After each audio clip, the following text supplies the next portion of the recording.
from her father's shoulders. "Daddy, can we get ice cream tomorrow?" Her voice was small, hopeful. "Maybe, sweetheart. We'll see." The words came out rougher than he intended. He softened his tone. "Depends on how work goes." Work. The word tasted bitter. Tomorrow he'd be back at the warehouse, hauling boxes for 9 hours straight at $12 an hour. It wasn't what he'd imagined when he'd dropped out of college 7 years ago, when Sarah had gotten pregnant and everything had changed overnight. But Sarah was gone now, had been for 3 years, and what remained was this: him, Mia, and an endless cycle of barely making rent. The light ahead turned yellow. Ethan pressed the gas, trying to make it through before red. He almost did. The SUV came from his left, running the red light at full speed. Ethan saw it half a second before impact. A massive black Range Rover, sleek and expensive, barreling toward them like a bullet. He yanked the wheel hard right, tires screaming against wet pavement. The Honda spun, fishtailing wildly. Mia's humming stopped, replaced by a sharp cry of fear. They missed the SUV by inches. Instead, they slammed into a streetlight pole with a sickening crunch of metal and glass. The airbag exploded into Ethan's face, stunning him. His ears rang, the world tilted. "Mia!" He twisted in his seat, panic flooding his chest. "Mia, baby, are you okay?" She was crying, but conscious. No blood. The car seat had held. Thank God for that, at least. Behind them, tires squealed. The Range Rover had stopped. A door opened. Footsteps approached through the rain. Ethan shoved his door open. It stuck, then gave way with a groan and stumbled out. His ribs ached, his vision swam, but anger cut through the fog, sharp and hot. "What the hell is wrong with you?" he shouted toward the approaching figure. "You ran a red light. You could have killed us." The person who emerged from the rain wasn't what he expected. She was tall, maybe 5'9", dressed in a charcoal suit that probably cost more than Ethan's car had when it was new. Dark hair pulled back severely. Features that could have been carved from ice. High cheekbones, a mouth set in a hard line. Eyes that assessed him with the coldness of a predator evaluating prey. Even soaked by rain, she looked untouchable. Powerful. "Are you injured?" Her voice was clipped, professional, empty of warmth. "What?" Ethan blinked water from his eyes. "Are you serious right now? You just ran a—" "I asked if you're injured." She cut him off without raising her voice. "You or the child?" The casual authority in her tone made his anger spike higher. "My daughter, her name is Mia, and she's terrified because someone decided traffic laws don't apply to them." Something flickered across the woman's face, too quick to read. She pulled out a phone, tapped the screen once. "I'm calling an ambulance." "I don't need an ambulance. I need you to—" "Mr. Cole." She was looking at his license plate, which hung at an angle from the crumpled bumper. "Your vehicle has sustained significant damage. You're legally required to file a police report. However, I'm prepared to handle this matter privately if you're amenable." How did she know his name? Then he realized. The insurance card visible through his shattered windshield. "Handle it privately," Ethan repeated slowly. "You mean pay me off?" "I mean ensure you're properly compensated without the hassle of insurance companies and police paperwork." She tilted her head slightly, rain sliding off the smooth planes of her face. "My driver made an error. I take responsibility. But I'd prefer to resolve this efficiently." "Your driver." Ethan glanced at the Range Rover. Through the tinted windshield, he could just make out a figure in the driver's seat, perfectly still. "You weren't even driving." "No, I was working." She said it as if that explained everything, as if her work was so important that running red lights was an acceptable cost of doing business. "My assistant will contact you tomorrow with an offer. I suggest you accept it." It wasn't a suggestion, it was an order. Before Ethan could respond, she was walking back to her vehicle, not hurrying, not apologizing, just leaving, as if he and Mia were problems she'd already solved in her mind. "Hey!" He took a step after her. "You can't just—" She turned back, and for the first time her expression shifted, not to warmth, but to something harder, final. "I can do exactly what I want, Mr. Cole. I always have. You do well to remember that." The Range Rover pulled away, taillights disappearing into the rain-soaked night. Ethan stood there, breathing hard, water streaming down his face. Behind him, Mia was still crying softly. His car was totaled, and somewhere in this city, a woman who'd nearly killed them was already moving on to her next appointment, unbothered. He didn't even know her name. The tow truck took 40 minutes to arrive. By then, Ethan had called his boss to explain why he'd be late tomorrow, damage control for a shift he couldn't afford to miss, and comforted Mia as best he could while sitting on the curb in the rain. A passing police officer had stopped, taken a brief report, then moved on. No witnesses except Ethan. No cameras on this particular stretch of road. "Daddy, my backpack is still in the car," Mia said as the tow truck driver hooked up the Honda. "I'll get it, baby." He retrieved her school bag from the back seat, miraculously undamaged, along with the stuffed rabbit she never slept without. His own stuff could wait. Work boots, a change of clothes, the novel he'd been reading in stolen moments. None of it mattered compared to getting Mia home and into bed. They took an Uber back to their apartment, one bedroom in a complex where the elevator had been broken for 6 months. Ethan carried Mia up 3 flights of stairs, felt the burn in his legs, the ache in his ribs where the seatbelt had caught him. Small prices. Inside, the apartment was exactly as they'd left it, cramped, cluttered with Mia's toys, walls thin enough to hear the neighbors arguing about money. Again, always about money. "Bath time," Ethan said, setting Mia down. "But I'm not dirty." "You're getting one anyway. Come on." While she splashed in the tub, her fear already fading the way only a 6-year-old's could, Ethan sat on the closed toilet lid and finally let himself shake. His hands trembled. His breath came short. They'd almost died tonight. If he'd been 1 second slower, if the angle had been slightly different, if Mia hadn't been in her car seat, he shoved the thoughts away. They were alive. That was what mattered. After tucking Mia into bed, his bed, because she'd taken over the bedroom and he slept on the couch, he poured himself 2 fingers of cheap whiskey and stood at the window overlooking the parking lot. His phone buzzed. Unknown number. He almost didn't answer. Then curiosity won. "Mr. Cole?" A woman's voice, younger than the one from earlier. Efficient. "My name is Rebecca Chen. I'm calling on behalf of Ms. Victoria Hale regarding tonight's incident." Victoria Hale, so that was her name. "I'm listening," Ethan said. "Ms. Hale has authorized me to offer you $15,000 as compensation for damages to your vehicle and any medical expenses you may incur. In exchange, you'll sign a release waiving any further claims related to the accident." $15,000. Ethan's annual rent. 3 months of living expenses. Enough to buy a decent used car and still have cushion left over. "That's generous," he said carefully. "Ms. Hale believes in handling her obligations swiftly and fairly." Her obligations. Not her fault. A pause.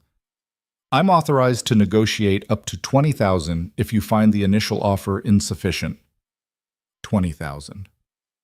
Ethan closed his eyes.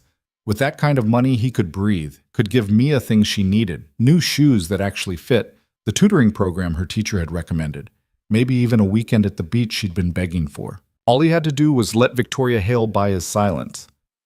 "I need to think about it," he said. Another pause, longer this time. "Mr. Cole, I should mention that Ms. Hale's legal team is quite thorough. If you choose to pursue this through official channels, you'll find the process complicated." There it was, the velvet glove covering the iron fist. Take the money or face a legal battle he couldn't afford to fight. "I said I need to think about it." Ethan kept his voice level. "Give me 24 hours. "Very well. I'll call you tomorrow evening." Rebecca Chen's tone suggested this was highly irregular. "Have a good night, Mr. Cole." She hung up. Ethan stared at his phone for a long moment, then Googled Victoria Hale. The results were immediate and overwhelming.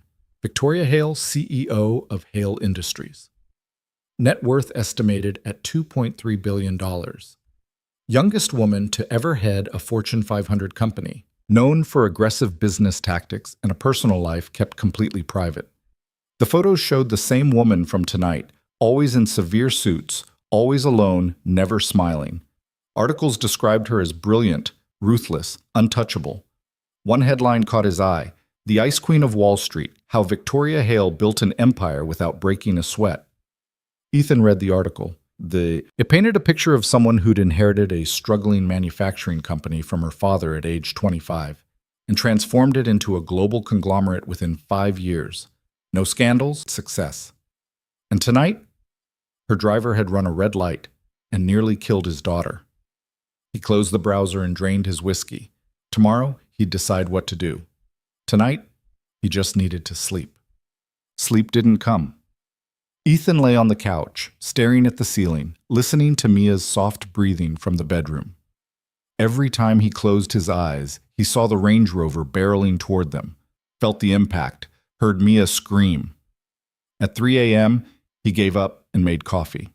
The apartment was quiet except for the hum of the refrigerator and distant traffic. Ethan sat at the kitchen table, scarred wood he'd found on Craigslist for $50, and opened his laptop. He had to be at work in 5 hours, but sleep was impossible now. He looked up everything he could find about Victoria Hale. There wasn't much personal information: business acquisitions, board appointments, quarterly earnings reports, but nothing about her life outside the office. No mention of family, friends, hobbies. One article from 3 years ago noted that she'd never been photographed at any social event not directly related to business. "The most powerful woman you've never seen smile," the caption read. Ethan studied her photo. In it, she was standing at a podium, presumably giving a speech. The expression on her face was the same one he'd seen tonight, completely neutral, revealing nothing. Her eyes were dark, almost black in the harsh lighting. Beautiful, in the way a predator was beautiful. Dangerous. What kind of person lived like that? All power, no warmth, all control, no connection. He thought about Rebecca Chen's call, the casual way she'd mentioned Victoria's legal team, the implicit threat wrapped in professional courtesy.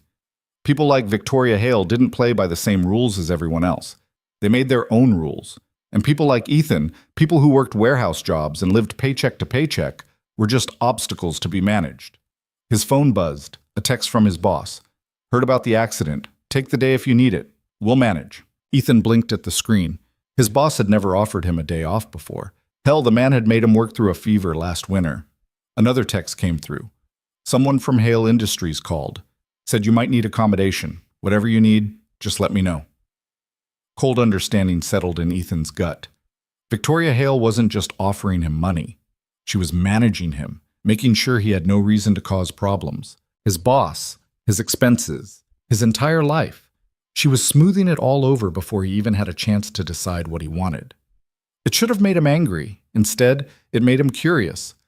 What was Victoria Hale so afraid of that she needed to control everything this thoroughly? The accident hadn't even been her fault directly. Her driver had run the light. One apology, one genuine expression of concern, and Ethan would have probably let the whole thing go. But instead, she'd deployed lawyers and fixers and corporate influence. Why? The sky outside began to lighten, gray dawn creeping across the cityscape. Ethan poured another cup of coffee and made a decision. He was going to meet with Victoria Hale, face to face. Not to accept her money or sign her papers, but to look her in the eye and figure out what made someone so powerful, also so desperate to control every variable in her life. It was probably stupid, definitely reckless. But after 3 years of just surviving, working, parenting, sleeping, repeat, some reckless part of him wanted to poke the Ice Queen and see if she bled like everyone else. He texted Rebecca Chen. "I'll take a meeting with Ms. Hale, in person, just the two of us. Then I'll make my decision." The response came within 30 seconds. "That's highly irregular." Ethan typed back. "Those are my terms." This time the wait was longer. 5 minutes, 10. Ethan finished his coffee and started scrambling eggs for Mia's breakfast. Finally, "Ms. Hale will see you Thursday at 10 a.m. Hale Industries headquarters, 52nd floor. Come alone." Ethan smiled grimly. Wasn't planning on bringing anyone. Well, Thursday morning arrived cold and bright. Ethan dropped Mia at school. Her principal had been oddly accommodating about him being a few minutes late. Another sign of Victoria's reach. And took the subway downtown. Hale Industries occupied a gleaming tower in the financial district, all glass and steel reaching toward the sky. Ethan had passed it 1,000 times and never once imagined he'd go inside. The lobby was Arctic modern, white marble, chrome fixtures, abstract art that probably cost more than his entire apartment complex. Security was tight. Ethan showed ID, got a visitor badge, and was directed to a bank of elevators that required keycard access. A young woman in an immaculate pantsuit met him on the 52nd floor. Mr. Cole, I'm Rebecca Chen. She offered a handshake, firm, brief. Ms. Hale is finishing a call. She'll be with you shortly. The waiting area was more intimidating than comfortable.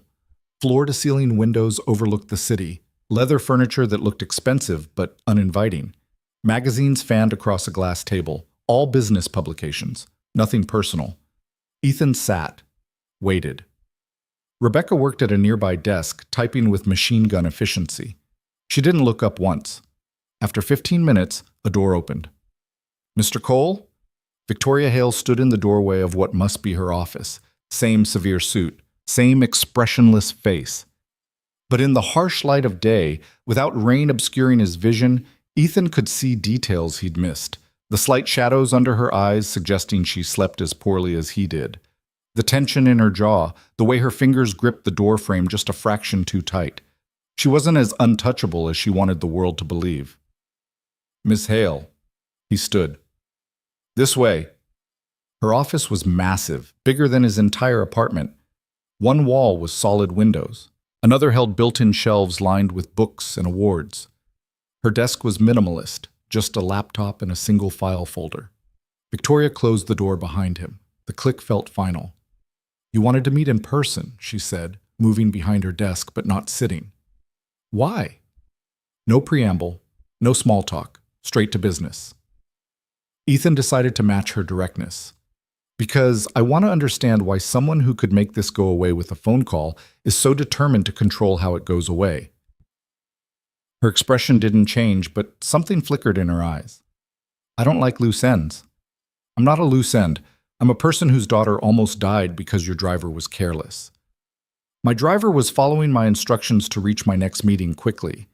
The admission came without hesitation or apology. I take full responsibility for the consequences. But you don't actually care about those consequences. Ethan stepped closer to the desk. You just want to manage them. Is there a difference? Yeah, there is. He held her gaze. Caring means you actually give a damn. Managing means you just want the problem to disappear.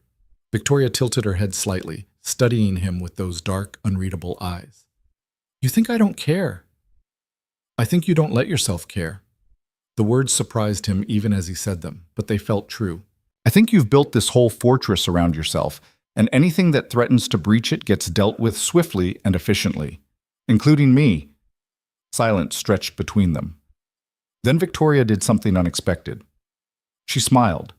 It wasn't warm. It wasn't friendly. But it was genuine, a small, sharp curve of her mouth that transformed her face for half a second. You're perceptive, Mr. Cole. She sat down, gestured for him to do the same. And correct. I don't let myself care. Caring is a liability in my world. Must be a lonely world. It's a successful one. She opened the file folder on her desk. I'm prepared to offer you $25,000. Final offer. You sign the release, we never speak again, and you use the money to build a better life for your daughter. Ethan sat back. $25,000.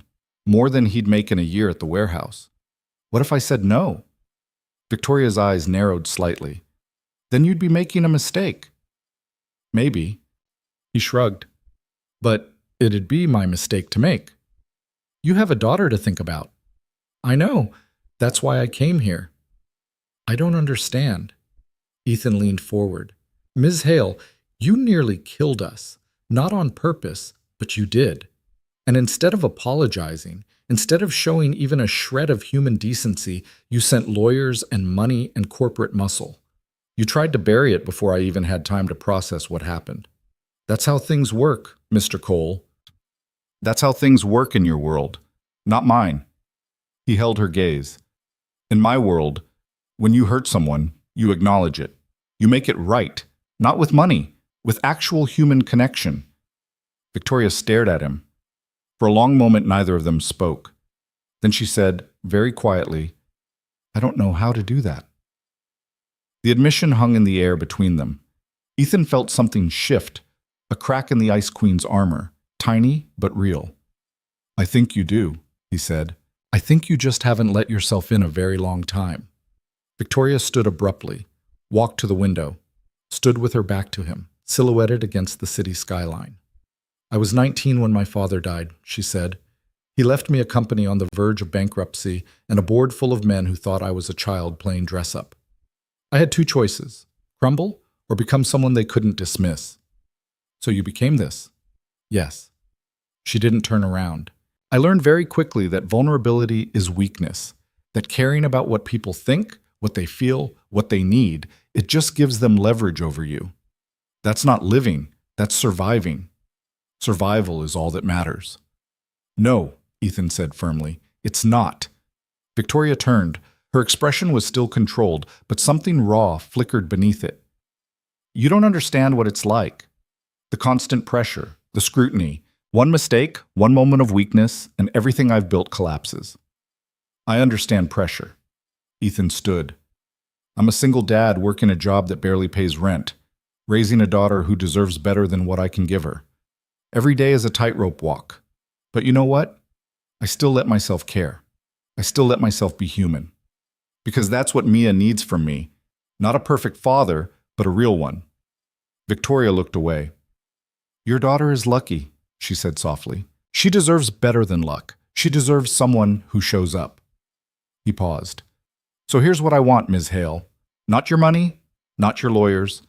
I want you to have dinner with us. Her head snapped back toward him. Excuse me? Dinner. You, me, and Mia. Nothing fancy, just pizza at our apartment. He saw her start to object and kept talking. You want to make this right? Prove you're not just a checkbook with a heartbeat?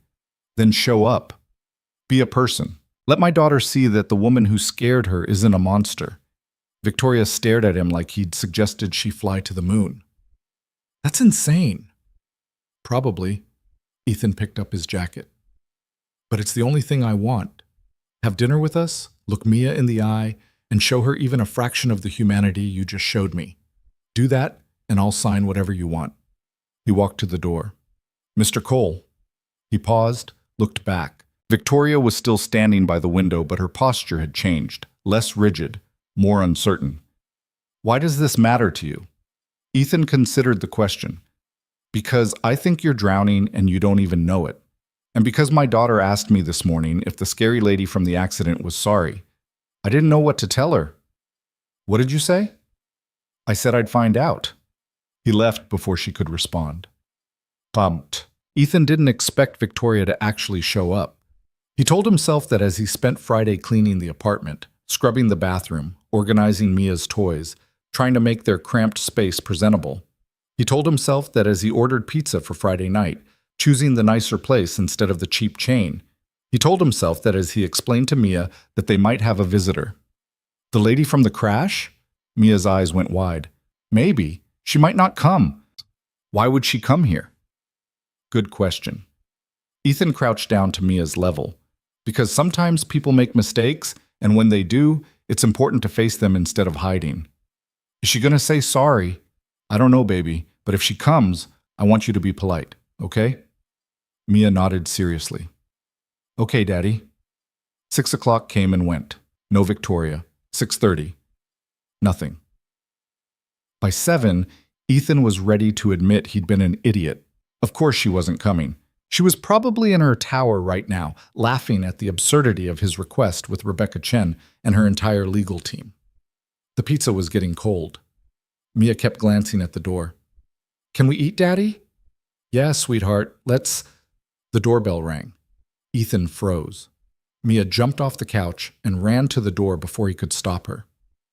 Mia, wait. She yanked it open. Victoria Hale stood in the hallway, looking profoundly out of place. She'd changed from her suit into jeans and a simple sweater, probably the most casual clothes she owned, but still somehow elegant. Her hair was down, dark waves framing her face. Without the severe styling, she looked younger, more human. Hi, Mia said, peering up at her. Victoria looked down at the little girl, and for a moment she seemed genuinely at a loss. Hello, she said finally. You must be Mia. Are you the scary lady? Ethan winced. Mia. Yes, Victoria said. I suppose I am. Mia studied her critically. You don't look scary now. Something shifted in Victoria's expression. Not quite a smile, but close. I'm trying not to be. She looked past Mia to where Ethan stood in the doorway to the kitchen, stunned. "You came," he said. "You asked me to." Victoria's voice was careful. "I'm not accustomed to saying no when someone asks me to be human." Mia grabbed Victoria's hand, the gesture so casual and trusting that both adults went still. "Come on," Mia said. "Daddy got the good pizza." She tugged Victoria inside. The next 2 hours were among the strangest of Ethan's life. Victoria Hale, billionaire CEO, Ice Queen of Wall Street, sat on his threadbare couch eating pepperoni pizza and listening to his 6-year-old daughter talk about her stuffed rabbit collection. She asked questions. Real questions, not the polite, perfunctory kind. She listened to the answers. "Mr. Fluffkins is the oldest," Mia explained, holding up a ratty gray rabbit missing one ear. "Daddy got him for me when I was a baby." "He looks well loved," Victoria said. "He's my favorite. He sleeps with me every night." "That's good. Everyone needs something that makes them feel safe." Ethan watched from the kitchen, pretending to clean up while actually just observing.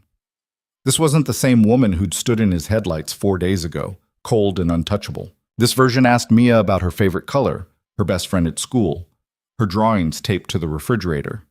And Mia, bless her resilient heart, responded like Victoria was just another adult in her orbit. No fear, no judgment, just a 6-year-old being herself. Eventually, Mia's energy flagged. She yawned, rubbing her eyes. "Bedtime," Ethan said, scooping her up. "But we have a guest. Miss Hale will still be here when you wake up." He glanced at Victoria, who nodded slightly. "Say goodnight." Mia wrapped her arms around Ethan's neck, then reached out toward Victoria. "Hug?" Victoria hesitated. Then, slowly, she stood and let Mia hug her. An awkward, one-armed embrace that lasted maybe 3 seconds. "Good night, Mia," Victoria said softly. "Good night, scary lady."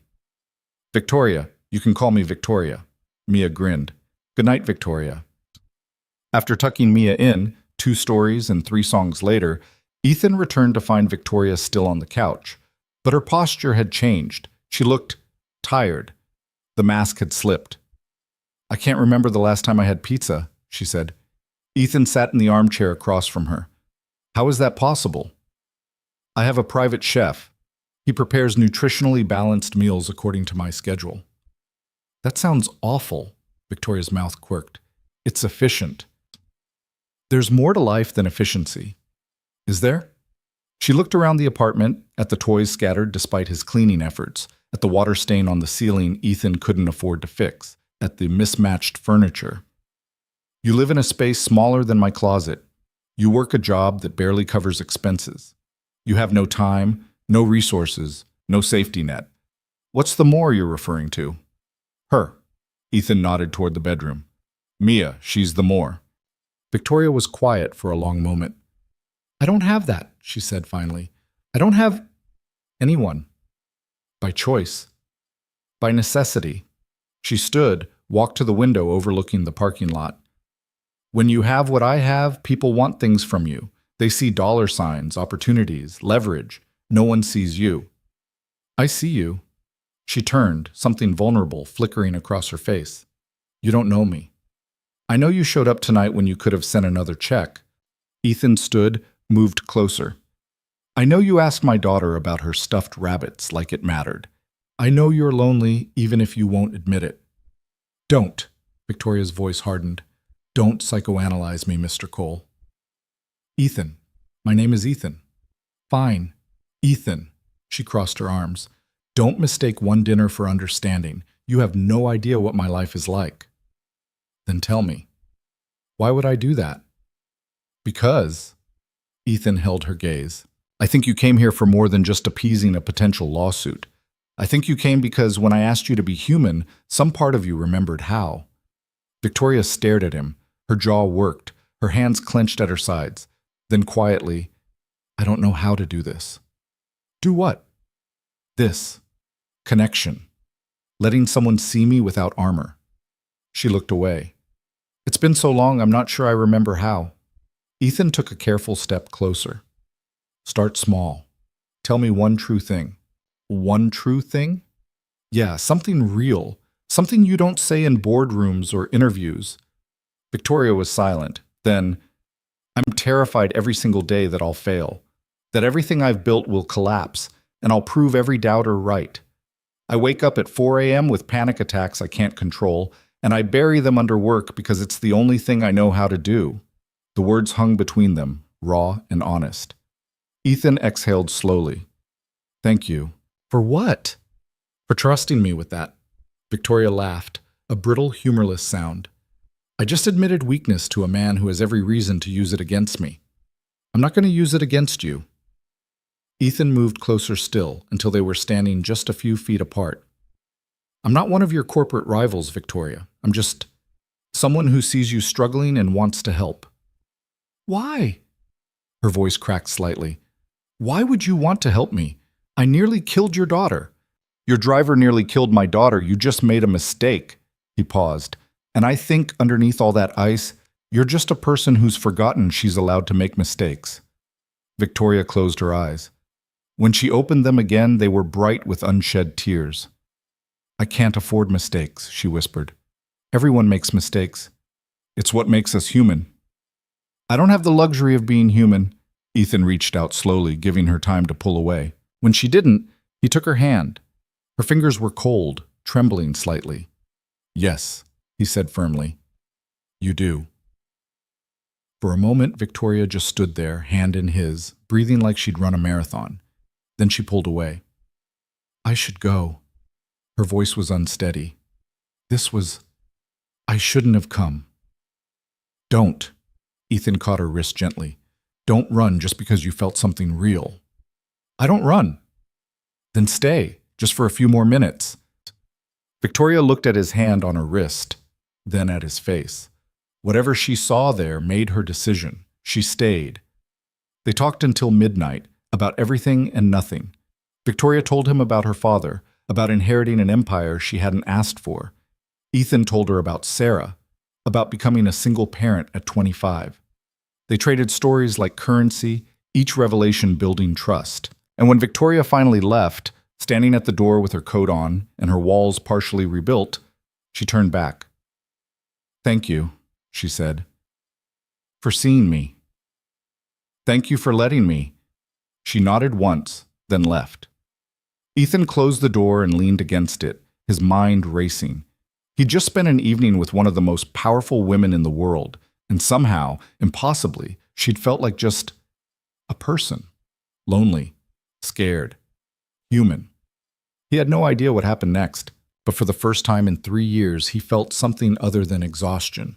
He felt curious, hopeful, alive. It was terrifying. It was also the best he'd felt in years. The next morning, Ethan woke to find his phone buzzing with messages he didn't recognize. 3 texts from Rebecca Chen, all variations of Ms. Hale requires the signed release by end of business today. 1 email from a law firm he'd never heard of, politely requesting his cooperation in finalizing matters. And a missed call from a number that, when he Googled it, belonged to Hale Industries' legal department. He deleted them all without responding. Mia bounced into the living room, already dressed in mismatched socks and her favorite unicorn shirt. Is Victoria coming back? I don't know, baby. Ethan sat up, his back protesting the lumpy couch. Why? I liked her. She listened when I talked. Mia climbed onto the couch beside him. Most grown-ups pretend to listen, but they're really just waiting for me to stop. Ethan pulled her close. You're pretty smart, you know that? I know. She grinned up at him. Can we invite her for dinner again? We'll see. But the truth was, Ethan had no idea if he'd ever see Victoria Hale again.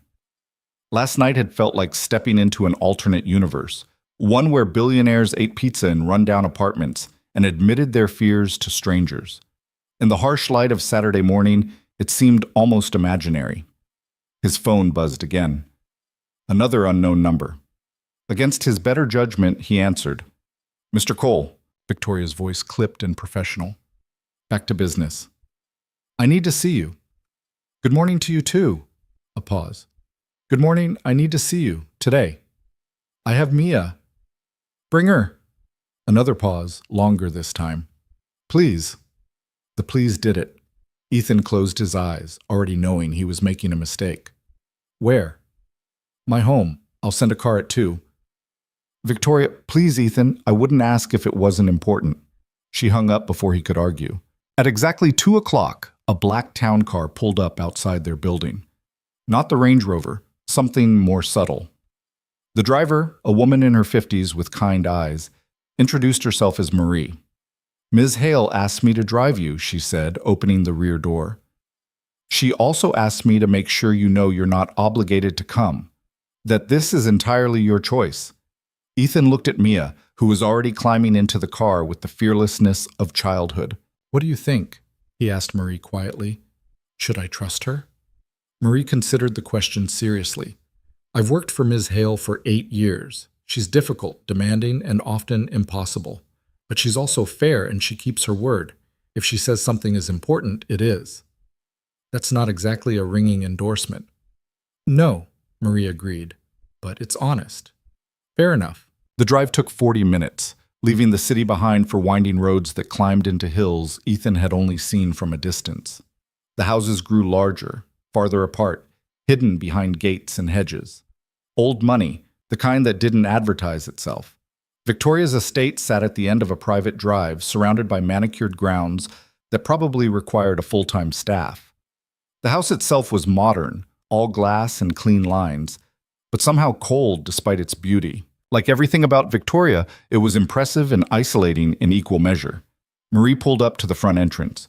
Miss Hale is in the garden, through the house and out the back. You're not coming? She asked to see you alone. Marie's expression softened. Don't worry, she doesn't bite, usually. Mia grabbed Ethan's hand as they walked to the door, which opened before they could knock. No staff, no butler. Just Victoria, wearing jeans again and a loose sweater, her hair still down. She looked younger in her own space, less armored. You came. Relief flickered across her face. You said it was important. It is. Victoria's gaze dropped to Mia. Hello again. Hi, Victoria. Your house is really big. Mia's eyes were wide. Do you live here all by yourself? Yes. That must be lonely. Victoria blinked, clearly caught off guard by the blunt observation. Sometimes. Would you like to see the garden? There's a koi pond. Mia's face lit up. Fish? Very large fish. They walked through the house, rooms that looked professionally decorated but unlived in, furniture that seemed chosen for aesthetics rather than comfort. Everything was pristine. Nothing was personal. It felt like a museum, not a home. The garden was different. Here, at least, there were signs of life. Flowers. Ethan couldn't name. Stone pathways that curved between beds of greenery, and yes, a large pond where orange and white koi drifted lazily beneath the surface. Mia ran ahead, captivated. Victoria and Ethan followed at a slower pace. Nice place, Ethan said. It's too big. So sell it. Get something smaller. Victoria laughed. That same brittle sound from last night. And live where? A normal house in a normal neighborhood? I wouldn't know how. You could learn. Could I? She stopped walking, turned to face him. Ethan, I called you here because I need to tell you something, and I'd rather do it in person than over the phone. His stomach tightened. Okay. My legal team is very unhappy with me. Rebecca has called 4 times this morning, insisting I need to close this matter immediately. The board is concerned about liability. My lawyers want to file a preemptive motion to dismiss any potential claims. She took a breath. I told them all to back off. Ethan stared at her. Why? Because last night, she paused, choosing her words carefully. Last night was the first time in years I felt like a person instead of a position. Your daughter hugged me. You listened to me admit things I've never said out loud. And when I left, I didn't want to go back to my empty house and my efficient chef and my controlled existence. Victoria, I'm not finished. Her voice shook slightly. I'm telling you this because I need you to understand that if we continue, if we see each other again, my world is going to try to destroy you. The media, the board, people who see you as a threat or an opportunity. They'll dig into your life, your past, everything.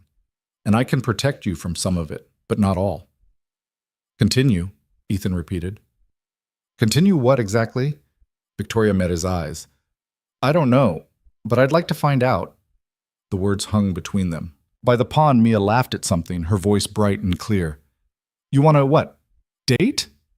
Ethan couldn't quite believe he was having this conversation. You're a billionaire. I'm a warehouse worker with a 6-year-old. How would that even work? I have no idea. Victoria's mouth quirked. But I haven't stopped thinking about you since I left your apartment. About the way you see me.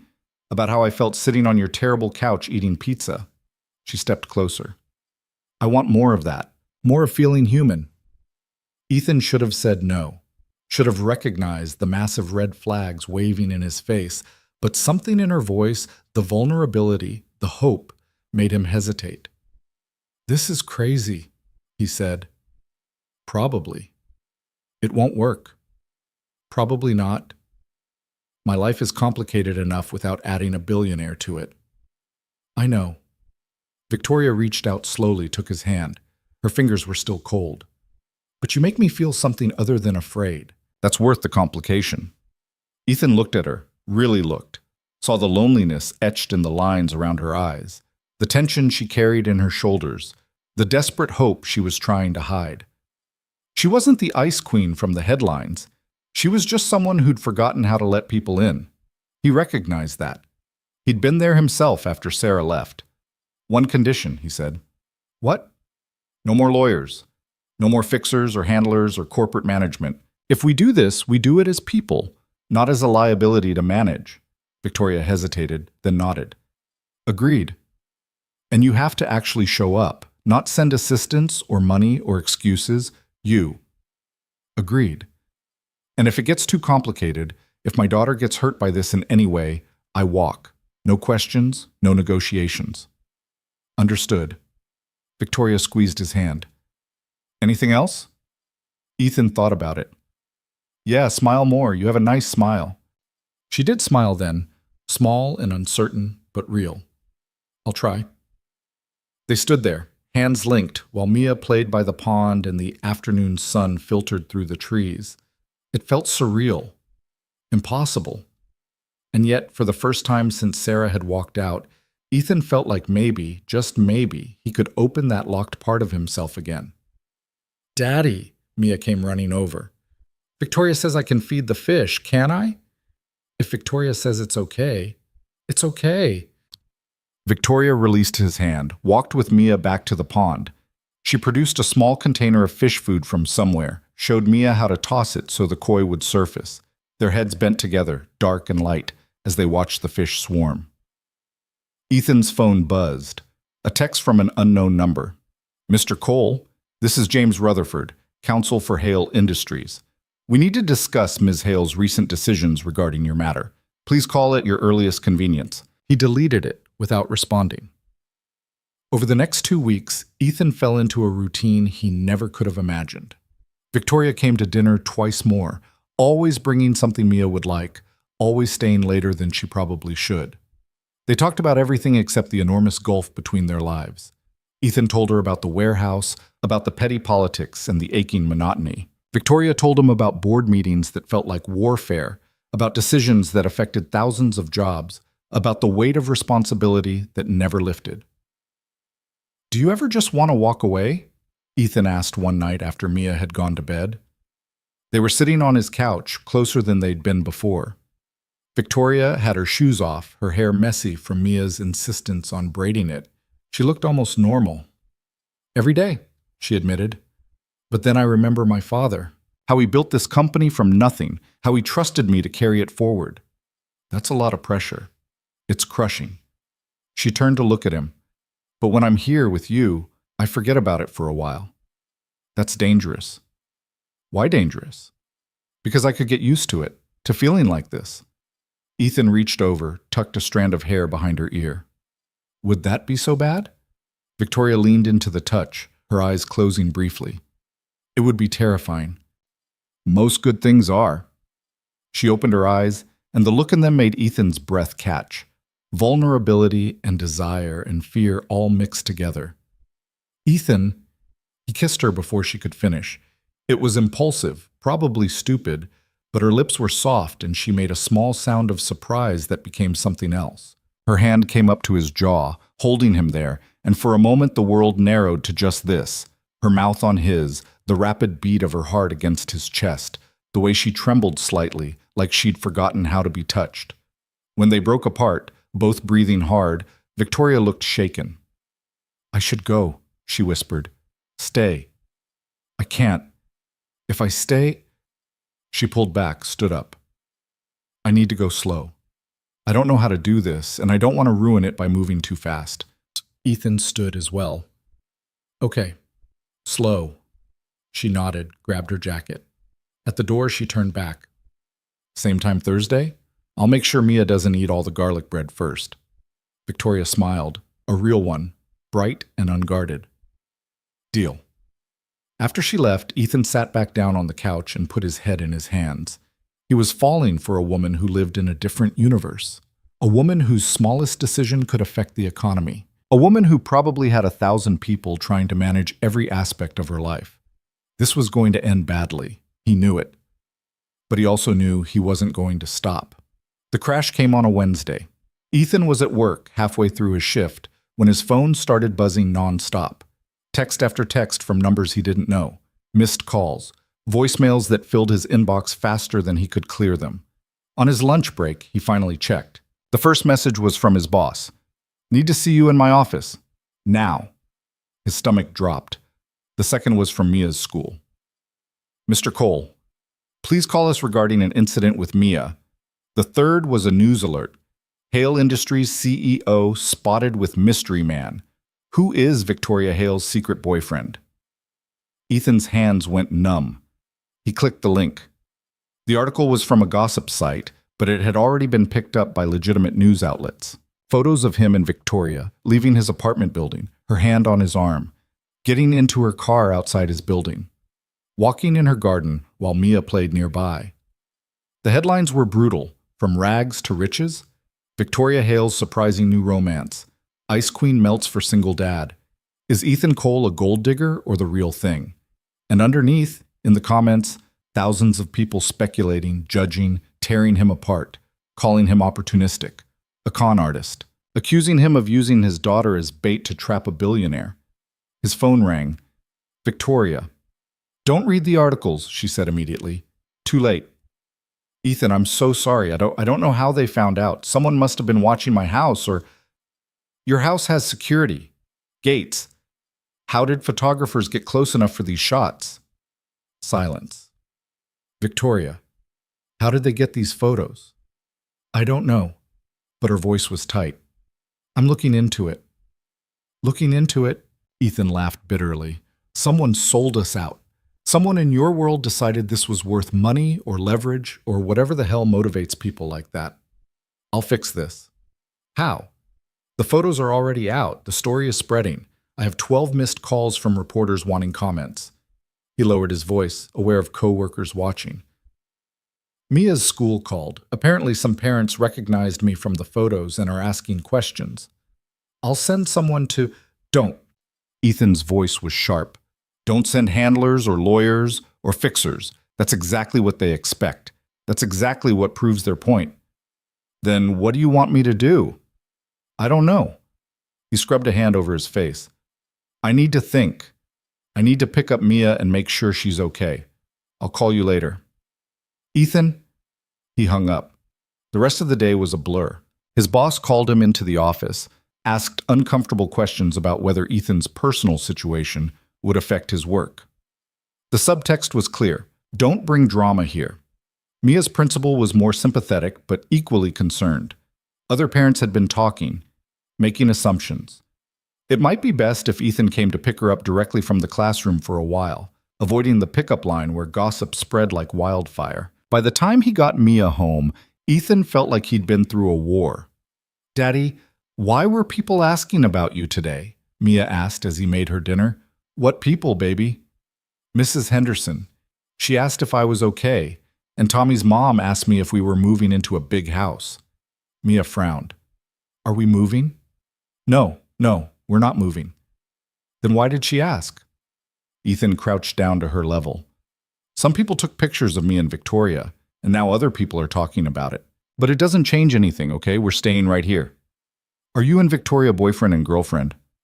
The directness of the question caught him off guard. I don't know, maybe. Is that okay with you? Mia thought about it seriously. I like her. She's nice.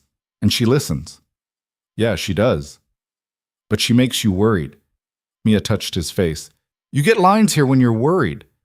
Ethan pulled her into a hug, fighting the tightness in his chest.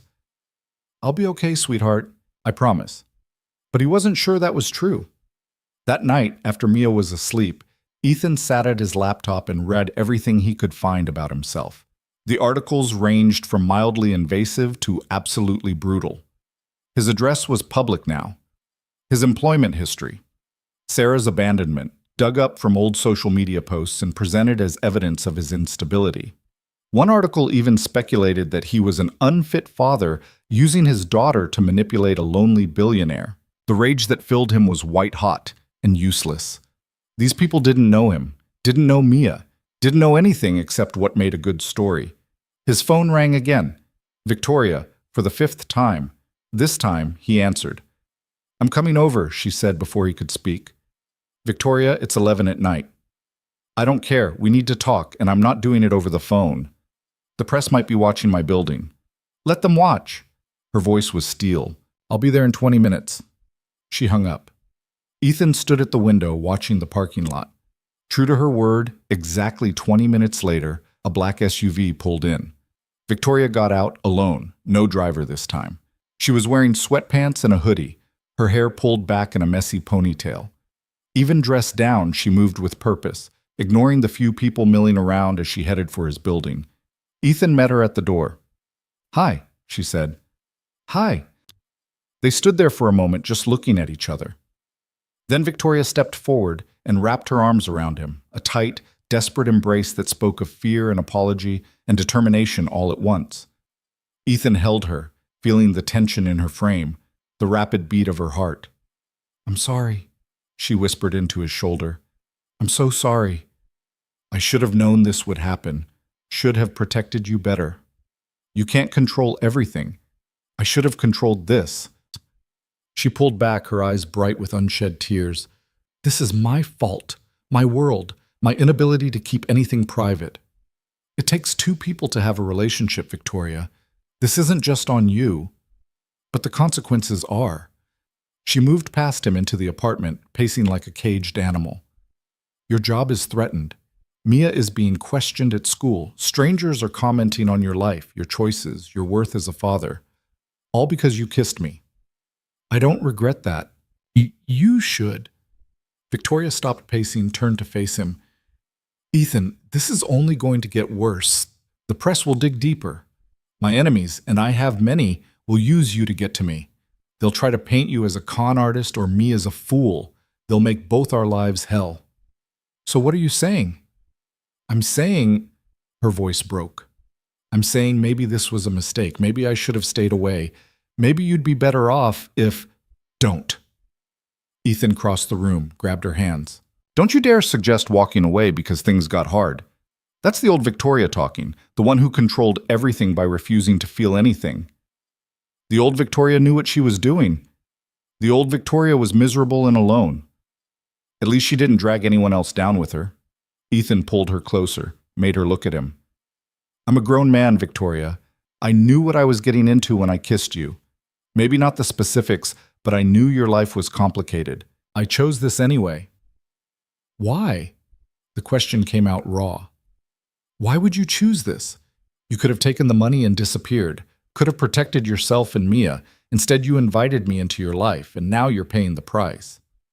Because you matter to me. The truth of it settled in his chest. Because when I'm with you, I feel alive in a way I haven't since Sarah left. Because my daughter likes you, and that kid's a damn good judge of character. Victoria closed her eyes. I don't know how to do this. How to be with someone when the whole world is watching, when every move is analyzed and criticized. Then we figure it out together. Ethan squeezed her hands. But we do it honestly. No more hiding, no more shame. If we're going to be together, we own it.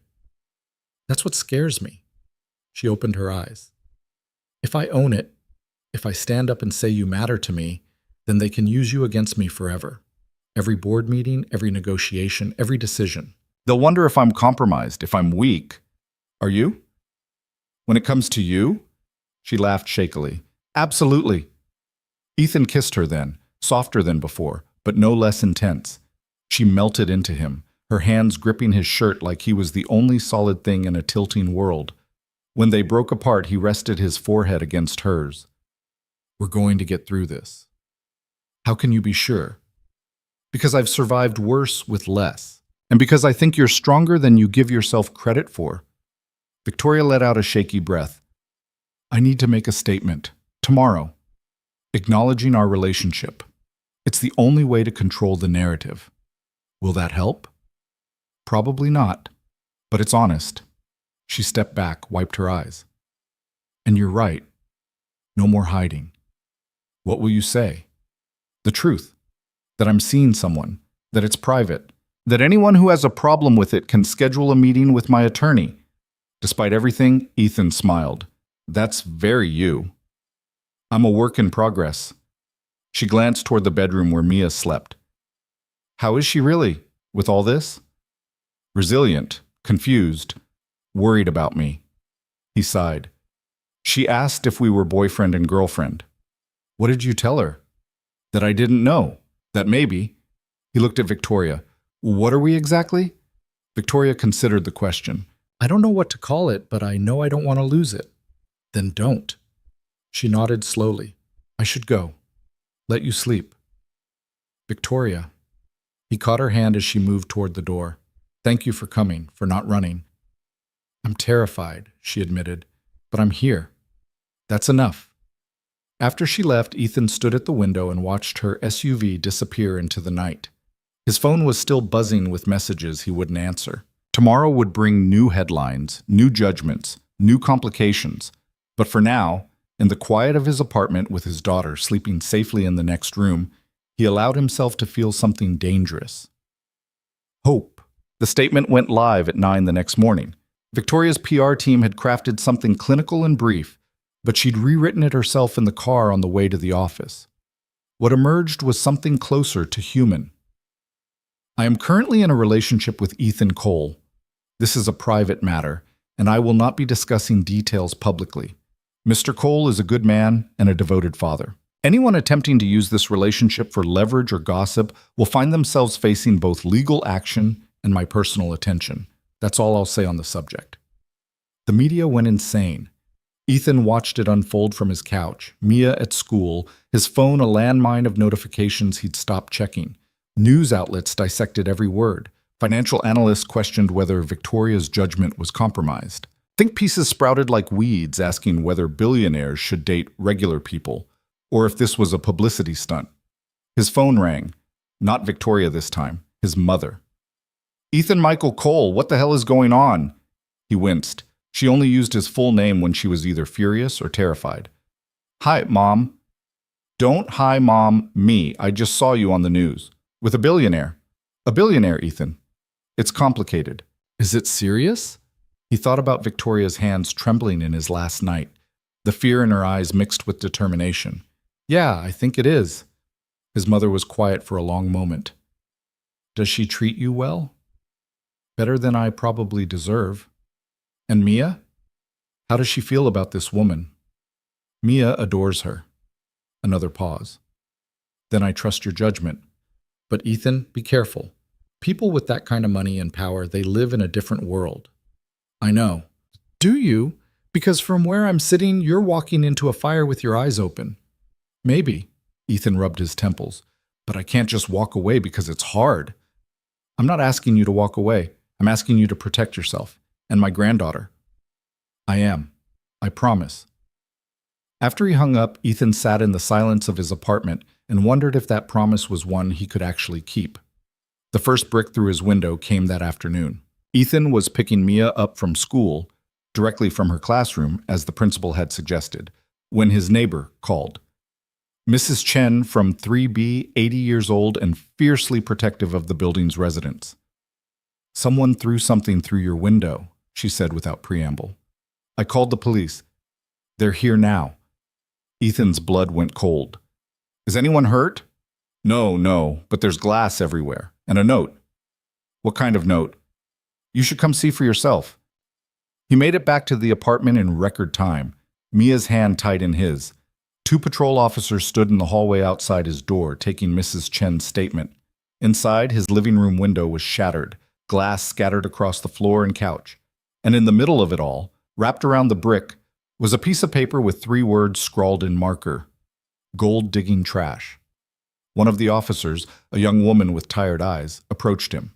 "Mr. Cole, I'm Officer Martinez. We're going to need you to file a report." "Daddy, what happened?" Mia's voice was small, scared. "Someone made a mistake, baby. It's okay." He picked her up, kept her face turned away from the broken window. "Can we do this somewhere else?" he asked Martinez. "I don't want my daughter seeing this." "Of course. Let's step into the hallway." The report took 20 minutes. No, he didn't have security cameras. No, he didn't see anyone suspicious. Yes, this was likely related to recent media attention. Yes, he understood they'd do their best, but probably wouldn't catch whoever did it. After the officers left, Ethan called Victoria. She answered on the first ring. "What's wrong?" No preamble. She must have heard something in his voice. He told her. The silence that followed was dangerous. When Victoria spoke again, her voice had gone arctic. "Give me your address. I'm sending a security team." Victoria Suspense. "This is not negotiable, Ethan. Someone knows where you live. Someone violent enough to throw a brick through your window while you were picking up your daughter. You need protection." "I can't afford security." "I can, and I will." "That's exactly what they want. More proof that I'm using you." "I don't care what they want." Her voice cracked slightly. "I care about keeping you and Mia safe. Please, let me do this." Ethan looked at the shattered window, at Mia sitting with Mrs. Chen in the hallway, at the note he'd crumpled in his fist. "Okay," he said quietly, "but low-key. No SUVs with tinted windows, just someone who can keep an eye out." "Deal. They'll be there within the hour." She paused. "I'm coming over tonight, after Mia's asleep. We need to talk." "About what?" "About whether this is sustainable. About what comes next." Her voice was heavy. "About whether I'm putting you in danger by being selfish." "Victoria, it's tonight. I'll see you tonight." She hung up. The security team arrived 45 minutes later. Just one person, actually. A woman named Sarah Kim, ex-military, calm and professional. She assessed the apartment, the building, the surrounding area, then set up a discreet position in a parked car across the street. "I'll do 8-hour shifts with 2 others," she explained to Ethan. "You won't see us unless there's a problem." Ms. Hale was very clear, minimal footprint. "Thank you." Sarah's expression softened slightly. "For what it's worth, the people doing this are cowards. They won't try anything serious. They just want to scare you." "It's working." "Then don't let them see it." She nodded toward where Mia was helping Mrs. Chen sweep up glass. "That kid needs to know her dad isn't afraid." After Sarah left, Ethan spent 2 hours boarding up the broken window and cleaning glass from every corner. Mia helped, treating it like an adventure, and he didn't correct her. Let her think this was just a weird accident, not a message meant to drive him away from Victoria. By the time Victoria arrived that night, 11 p.m., dressed in jeans and an old NYU sweatshirt that made her look 20, Ethan was exhausted and wired in equal measure. "Show me," she said. He showed her the boarded window, the police report, the note he'd kept despite knowing he should probably throw it away. Victoria read it without expression, but her hand shook slightly as she set it down. "I'm going to find out who did this." "How?" "I have resources, investigators, people who owe me favors." She turned to him. "No one threatens you and gets away with it. Victoria, that's exactly the kind of thing that makes this worse. If you go after someone, it proves you're invested. It gives them more ammunition." "I don't care." "Well, I do." Ethan took her hands, felt how cold they were despite the warmth of the apartment. "I care because every time you react, every time you use your power to protect me, it reinforces their narrative. That I'm using you, that you're compromised." "So what do you suggest, that we just take it? Let them throw bricks and write articles and destroy your life?" "I suggest we live ours and ignore theirs." He pulled her closer. "The more we fight back, the more attention we draw. But if we just keep going, keep seeing each other, keep being honest, Eventually, they'll get bored and move on to the next scandal. Victoria looked at him like he'd suggested they fly to the moon. That's incredibly naive. Maybe, But it's also the only way forward that doesn't involve us becoming the story instead of just people trying to be together. She pulled away, paced to the boarded window. I've spent my entire adult life controlling narratives, shaping perceptions, making sure people see what I want them to see. And now you're asking me to just let go. Let them say whatever they want. I'm asking you to trust that the truth matters more than the story. The truth doesn't matter in my world, Ethan. Perception is everything. Then maybe your world is broken. Victoria spun around, anger flashing across her face. Easy for you to say. You're not the one whose every decision affects thousands of jobs, whose company stock drops 2% because she's dating someone inappropriate, whose board is probably meeting right now to discuss whether I'm still fit to lead. The words hung between them, sharp and true. Ethan felt the hit land. Is that what this is about? You're bored? Partially. Victoria's shoulders sagged. They called an emergency meeting tomorrow to discuss recent developments, which is corporate speak for deciding whether to force me out. They can do that. They can try. I own 42% of the company. They'd need a supermajority to remove me, which is difficult but not impossible if they can prove I'm not acting in the company's best interests. And dating me proves that? Dating anyone proves that, according to them. But dating you, someone they see as beneath me, someone who could be using me, it's ammunition they'll absolutely use. Ethan sat down heavily on the couch. So that's it. We're over because your board doesn't approve. That's not what I'm saying. Then what are you saying? Victoria moved to sit beside him, her movements careful. I'm saying I don't know how to do this, how to be with you and also be the person my company needs me to be, how to protect you without proving them right about me being compromised. You're not compromised, you're human. In my position, those are the same thing. She took his hand. Ethan, I care about you more than I've cared about anyone in years, but I'm also terrified that by caring about you, I'm putting everything I've built at risk. And I don't know if I'm strong enough to lose it all. No one's asking you to lose it all, aren't they? Her laugh was bitter. My CFO suggested today that I should end this relationship for the good of the company. My head of PR quit because she said she couldn't control a story this messy. 3 board members called me personally to express their concerns. She met his eyes. They're circling, Ethan, looking for weakness. And you're the weakness they've found. The words stung more than the brick through his window. So I'm a liability now. No, you're... Victoria struggled for words. You're the first real thing I've had in a decade. But real things are messy and complicated, and they don't fit into quarterly earnings reports or strategic plans. And I don't know how to reconcile that. Ethan pulled his hand away. Then don't. Go back to your fortress and your quarterly reports and your controlled existence. I'll sign whatever paper makes this go away, and we can both move on. Is that what you want? What I want doesn't seem to matter much. It matters to me. Does it? The anger surprised him, rising hot and fast. Because from where I'm sitting, you're looking for an exit, some corporate-approved reason to walk away so you don't have to admit you're scared. Victoria flinched. That's not fair. Neither is coming here at midnight to tell me your board disapproves and then asking me to help you decide if I'm worth the risk. Ethan stood. I already made my choice, Victoria. I chose you, knowing full well what it would cost. I chose you when my window got smashed and my daughter got scared and my job got threatened. I chose you. But you keep acting like this is something that needs to be weighed against profit margins and stock prices. Because it does! Victoria stood as well, her voice rising. Whether you like it or not, those things matter. They affect real people's lives. If I get forced out, thousands of employees lose stability. Entire communities that depend on our factories lose their economic foundation. I can't just ignore that because I have feelings for you. I'm not asking you to ignore it. I'm asking you to fight for us the way you'd fight for your company. I don't know how to do both. Then learn. Ethan moved toward her. You're supposed to be this brilliant CEO, right?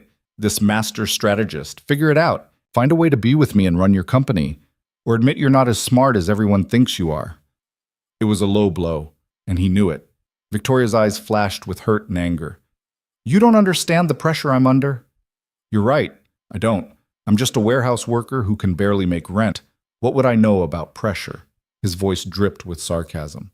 It's not like I'm raising a kid alone on poverty wages while the entire world calls me a gold digger. That's exactly what you were going to say. Ethan cut her off. You were going to tell me how hard your life is, how much responsibility you carry, how difficult your choices are. As if mine aren't. Victoria opened her mouth, closed it. Her eyes were bright with unshed tears. I'm sorry, she said finally. You're right. I'm being scared. You're being scared. Ethan's anger deflated as quickly as it had risen. And I get it. I do. But Victoria, if you walk away now, you're proving them right. That you can't handle being both powerful and human. That caring about someone makes you weak. What if it does? Then we're all weak. Every single person who's ever loved someone. He reached for her hand, and this time she let him take it. But that's not weakness. That's the only thing that makes any of this matter. Victoria looked down at their joined hands. The board meeting is tomorrow at 10. If I show up and tell them I'm staying with you regardless of their concerns, I might lose everything. Or you might show them you're stronger than they think. What if I'm not? Then I'll be here when you fall. Ethan squeezed her hand. That's what people who care about each other do. They catch each other. She looked up at him, tears finally spilling over. I'm so scared. I know. What if I choose wrong? There's no wrong choice, just the one you can live with. He pulled her into his arms, felt her shake with silent sobs against his chest. But for what it's worth, I think you're braver than you believe. And I think you know what you want. You're just afraid to reach for it. Victoria clung to him like he was the only solid thing in a tilting world. I don't want to lose you. Then don't. They stood there for a long time, wrapped in each other, while the city moved outside and Sarah Kim kept watch from across the street. Eventually, Victoria's breathing steadied. She pulled back, wiped her eyes. I should go. I need to prepare for tomorrow. What are you going to tell them? I don't know yet. She managed a watery smile. But I'll figure it out. At the door, she turned back. Ethan, thank you for pushing back, for not letting me take the easy way out. That's what partners do. Partners. She tested the word. I like that. After she left, Ethan lay on the couch and stared at the ceiling. Tomorrow, Victoria would face her board. Tomorrow, the future they were building would either solidify or shatter. Tomorrow, he'd know if the risk was worth it. But tonight, all he could do was trust that the woman he was falling for was strong enough to choose herself instead of just her company. He fell asleep hoping he was right. The next morning came too fast. Ethan got Mia ready for school, fielded 3 calls from reporters he immediately declined, and tried not to check his phone every 5 minutes for updates from Victoria. At 9:45, his phone finally buzzed. A text from Rebecca Chen. Ms. Hale asked me to tell you the meeting has started. She wanted you to know she's thinking of you. Ethan stared at the message. It was the most personal communication Rebecca had ever sent him. He texted back, "Tell her I believe in her." The reply came instantly. "I will. And for what it's worth, Mr. Cole, so do I." The hours crawled. Ethan tried to work. He'd called in, claiming a family emergency, and his boss had been surprisingly understanding, but mostly he just paced. At noon, he picked Mia up for lunch, a new routine they'd established to avoid the gossip of the pickup line. She chattered about her day, oblivious to the tension coiled in his chest. At 2:15, his phone rang. Victoria. "How did it go?" he asked immediately. "I'm still CEO." Her voice was shaky but triumphant. "Barely. They called for a vote of no confidence. It failed by 3 votes.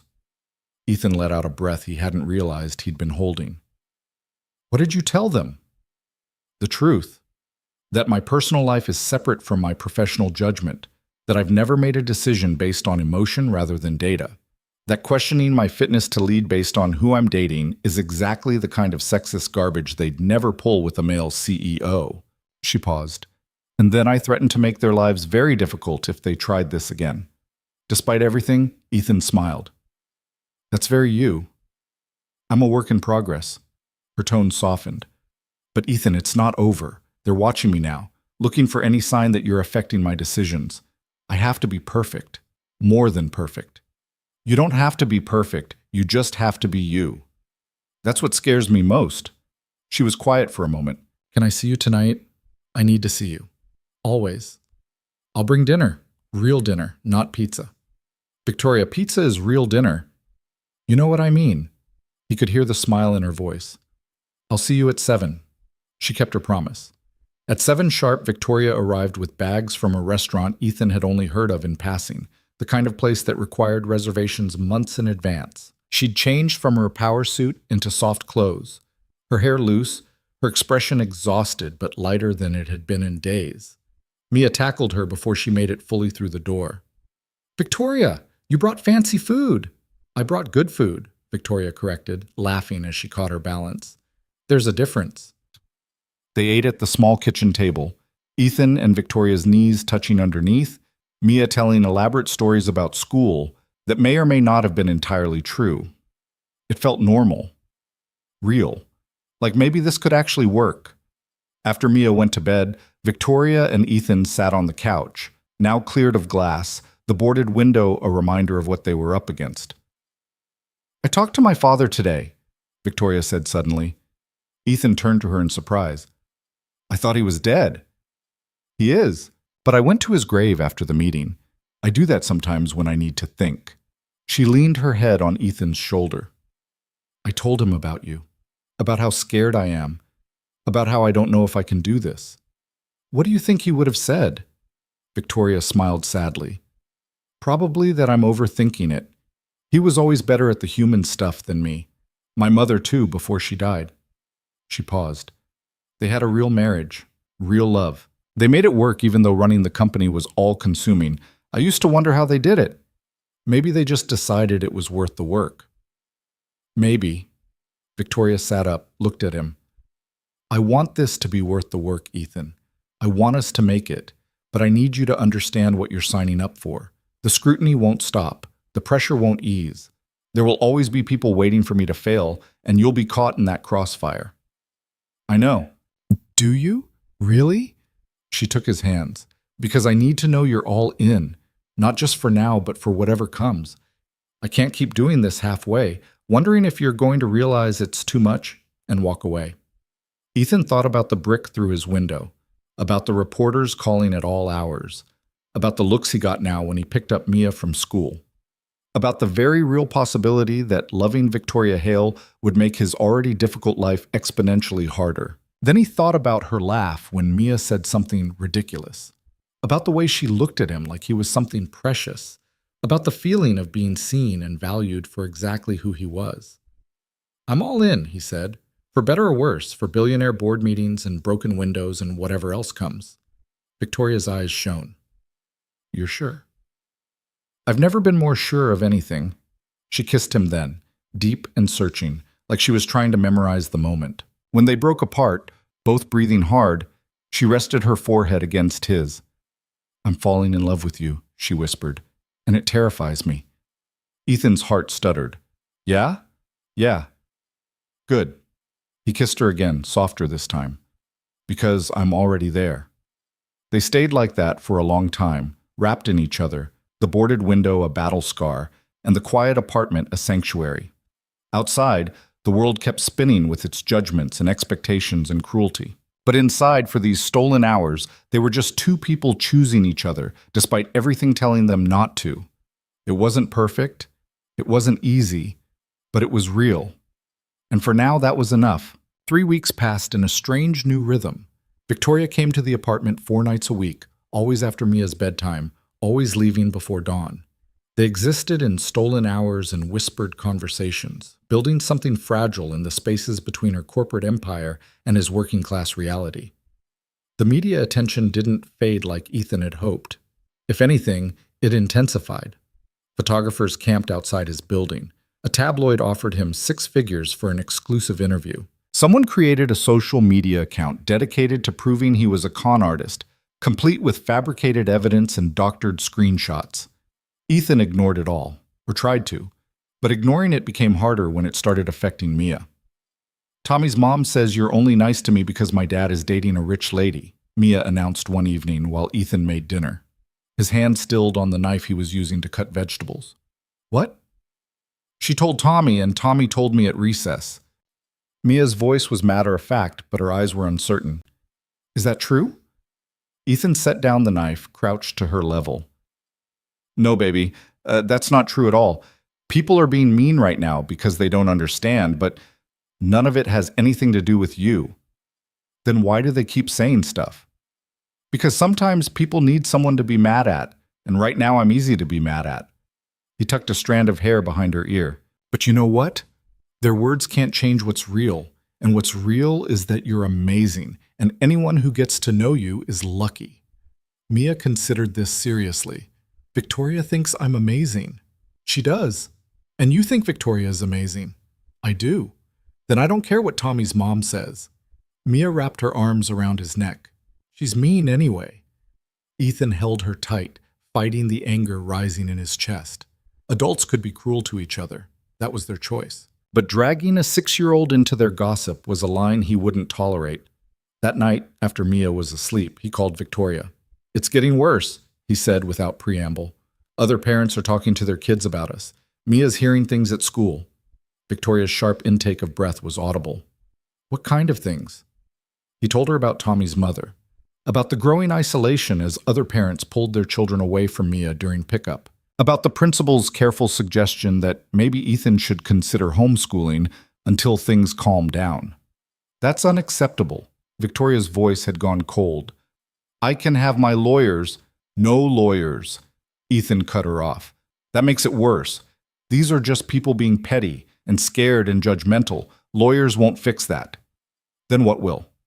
Time, and us proving them wrong by just living our lives. He paused.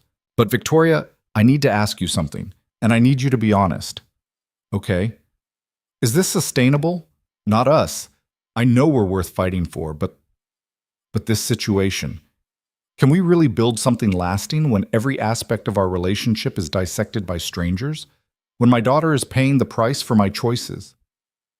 Silence stretched between them. When Victoria finally spoke, her voice was small. I don't know. I want to say yes. I want to believe love is enough. But I'm watching you suffer, and Mia suffer, and I'm starting to wonder if I'm being selfish. If maybe you'd both be better off without me. Don't. Ethan's voice was sharp. Don't start thinking like that. We're in this together, remember? But what if together isn't enough?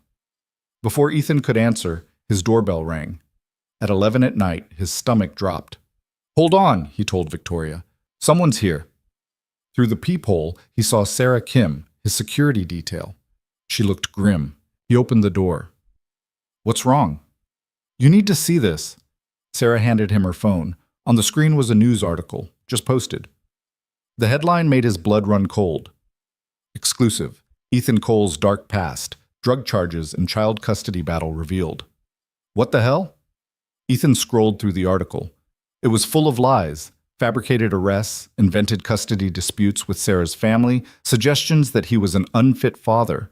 Enough truth mixed with fiction to make it seem credible. It's already spreading, Sarah said quietly. Picked up by 3 major outlets in the last 20 minutes. Ethan stared at the words, feeling his world tilt. This is all made up. I know, Ms. Hale knows, but the internet doesn't care about truth. Ethan? Victoria's voice came through the phone, tinny and concerned. What's happening? He put her on speaker. Someone just published a hit piece on me, completely fabricated. Drug charges I never had. A custody battle that never happened. They're trying to destroy me. Send me the link. Victoria's voice had gone deadly calm. Right now. Sarah texted it to her. 30 seconds of silence, then Victoria spoke again. This came from someone with access to sealed court records, or someone who's very good at making forgeries look real. Can you trace it? I can try. But Ethan, this is bad. This is coordinated. Someone wants you gone badly enough to commit fraud. Who would do this? But even as he asked, Ethan knew. Someone from Victoria's world. Someone who saw him as a threat. I have my suspicions. Victoria's voice was ice. Give me 6 hours. I'll know who's responsible by dawn. And then what? Then I'll destroy them. The certainty in her voice should have been comforting. Instead, it scared him. Victoria, you can't just watch me. She hung up. Ethan looked at Sarah. She's going to do something reckless. Probably. Sarah took her phone back. For what it's worth, whoever did this picked the wrong target. Miss Hale doesn't forgive, and she doesn't forget. That's what worries me. The rest of the night was a blur. Ethan called his mother, warned her about the article before she saw it on the news, called Mia's school, asked them to ignore any parents who mentioned it, sent a statement to the one journalist who'd been fair to him, categorically denying every claim. But the damage was done. By morning, his phone was flooded with messages. His boss called, voice tight with apology, to say corporate had requested Ethan take a leave of absence until the situation resolves. 3 of Mia's friends' parents had already emailed the school requesting their children be moved to different classrooms. At 6 a.m., Victoria showed up at his door. She looked like she hadn't slept, her eyes red-rimmed but blazing with fury. I found them, she said. Ethan pulled her inside. Who? Marcus Chen, my CFO. Victoria's hands clenched into fists. He hired a private investigator to dig into your past. When they found nothing, he had them manufacture something. The fabricated arrest records, the fake custody documents, all his doing. Why would your CFO care about who you're dating? Because he's been positioning himself to take over the company. He's been building alliances with board members, quietly undermining my decisions, waiting for me to slip up. Victoria's voice shook with rage. And I gave him the perfect ammunition by dating you. He thought if he could prove you were a liability, the board would force me out and elevate him. Can you prove it? I have the investigator's invoice, emails between Marcus and 2 board members discussing handling the Ethan Cole problem, enough to bury him legally and professionally. She met Ethan's eyes. I'm firing him today, and I'm suing him for defamation on your behalf. Victoria, wait. No. Her voice was steel. He went after you to get to me. He manufactured lies that could destroy your reputation and affect Mia's life. I will not let that stand. Ethan grabbed her hands. If you fire him, it proves his point, that I'm affecting your judgment, that you're making decisions based on emotion instead of logic. I don't care. Yes, you do. He squeezed her hands. You care about that company, about your father's legacy, about the thousands of people who depend on you making smart choices. And what about you? What about Mia? Do I just let him get away with this? No, but you handle it smart, not angry. Ethan pulled her closer. You're brilliant, Victoria. You didn't get where you are by making rash decisions. Don't start now. She sagged against him, the fight draining out of her. I want to hurt him. I want to make him pay for what he's done to you. I know, but that's not who you are. Maybe it should be. Victoria pulled back, wiped her eyes. Maybe I've been too controlled, too worried about perception. Maybe it's time to show people what happens when they come after the people I love. The word hung between them. Love. She'd said it again in anger this time, but it still counted. Handle him professionally, Ethan said quietly. Gather your evidence, present it to the board. Let them see he's the liability, not me. That's how you win. Victoria studied his face. When did you get so wise? I've had practice dealing with difficult situations without resources or power. You learn to think strategically when you're just trying to survive. She kissed him then, hard and desperate, like she was trying to pour all her frustration and fear into the connection. When they broke apart, both breathing hard, she rested her forehead against his. I'm calling an emergency board meeting for this afternoon. I'll present everything I found. Marcus will be terminated, and those board members who conspired with him will be asked to resign. And if they don't, then I'll make their lives professionally uncomfortable until they do. A ghost of her usual confidence returned. I might not be able to destroy him the way I want to, but I can absolutely make him regret crossing me. That's my girl. Victoria smiled, tired but genuine. I should go. I need to prepare, but Ethan, thank you for talking me down. For being the rational one when I'm ready to burn everything down. Partners, remember? We balance each other out. After she left, Ethan sat in the quiet apartment and tried to process everything. His job was on hold, his reputation was in tatters, his daughter was being ostracized at school, And the man he was falling in love with, because yes, he could admit it now, was a woman whose CFO had just tried to destroy him to gain corporate power. This was insane, unsustainable, a relationship built on fault lines that were actively cracking. And yet, when Victoria had stood in his doorway ready to go to war for him, Ethan had never felt more certain that she was worth fighting for. His phone buzzed. A text from an unknown number. Mr. Cole, this is Amanda Torres from the New York Times. I've been investigating the recent allegations against you, and I believe they're fabricated. I'd like to publish a piece clearing your name. Would you be willing to speak with me? Ethan stared at the message. A real journalist. One offering to help. He texted back, "Why would you do that?" The response came quickly. "Because I don't like seeing innocent people destroyed by corporate warfare. And because Victoria Hale deserves better than what Marcus Chen is trying to do to her company." "How do you know about Chen?" "I'm a good reporter, and I have sources who care about the truth. Will you talk to me?" Ethan thought about Victoria's warnings about the media, about how one wrong word could make everything worse. But he also thought about Mia and the lies being spread, and the parents who were teaching their children to judge without knowing. "I'll talk to you, but I need Ms. Hale's approval first." "Fair enough. I'll wait." Ethan called Victoria immediately. "A Times reporter just contacted me, says she wants to clear my name and expose Chen." "Amanda Torres?" Victoria's voice was thoughtful. "She's legitimate, tough but fair. I've dealt with her before." "Should I talk to her?" "That's your choice. But Ethan, be careful. Once you go on record, there's no taking it back." "I know." He paused. "But I'm tired of hiding, tired of letting other people control the narrative. If I'm going to be part of your world, I need to stop being passive about it." "You're sure?" "No, but I'm doing it anyway." Victoria laughed softly. "That's very you." "Okay, talk to Amanda. Tell her the truth. I'll have my team send her the evidence we found on Chen. We'll bury him with facts." "Victoria? Be careful at that board meeting." "Always. I love you, Ethan." The words still felt new, fragile, but they were real. "I love you too." The interview with Amanda Torres happened that afternoon in a coffee shop 3 blocks from Ethan's apartment. She was younger than he expected, maybe 30, with sharp eyes and a recorder she set between them after asking permission. "Tell me about yourself," she started. "Not the tabloid version, the real version." So Ethan did. He told her about Sarah leaving when Mia was 3, about working 2 jobs for a year until he nearly broke, about the warehouse and the struggle and the small moments of joy that made it all worthwhile, about meeting Victoria and realizing that connection could exist across impossible divides. Amanda listened without interrupting, taking occasional notes. When he finished, she said, "And the allegations, the drug charges, the custody battle?" "Completely fabricated. I've never been arrested. Sarah's family isn't involved in Mia's life by their own choice, not because of any legal action. It's all lies." "I know." Amanda pulled out a folder. "I have the investigator's original report.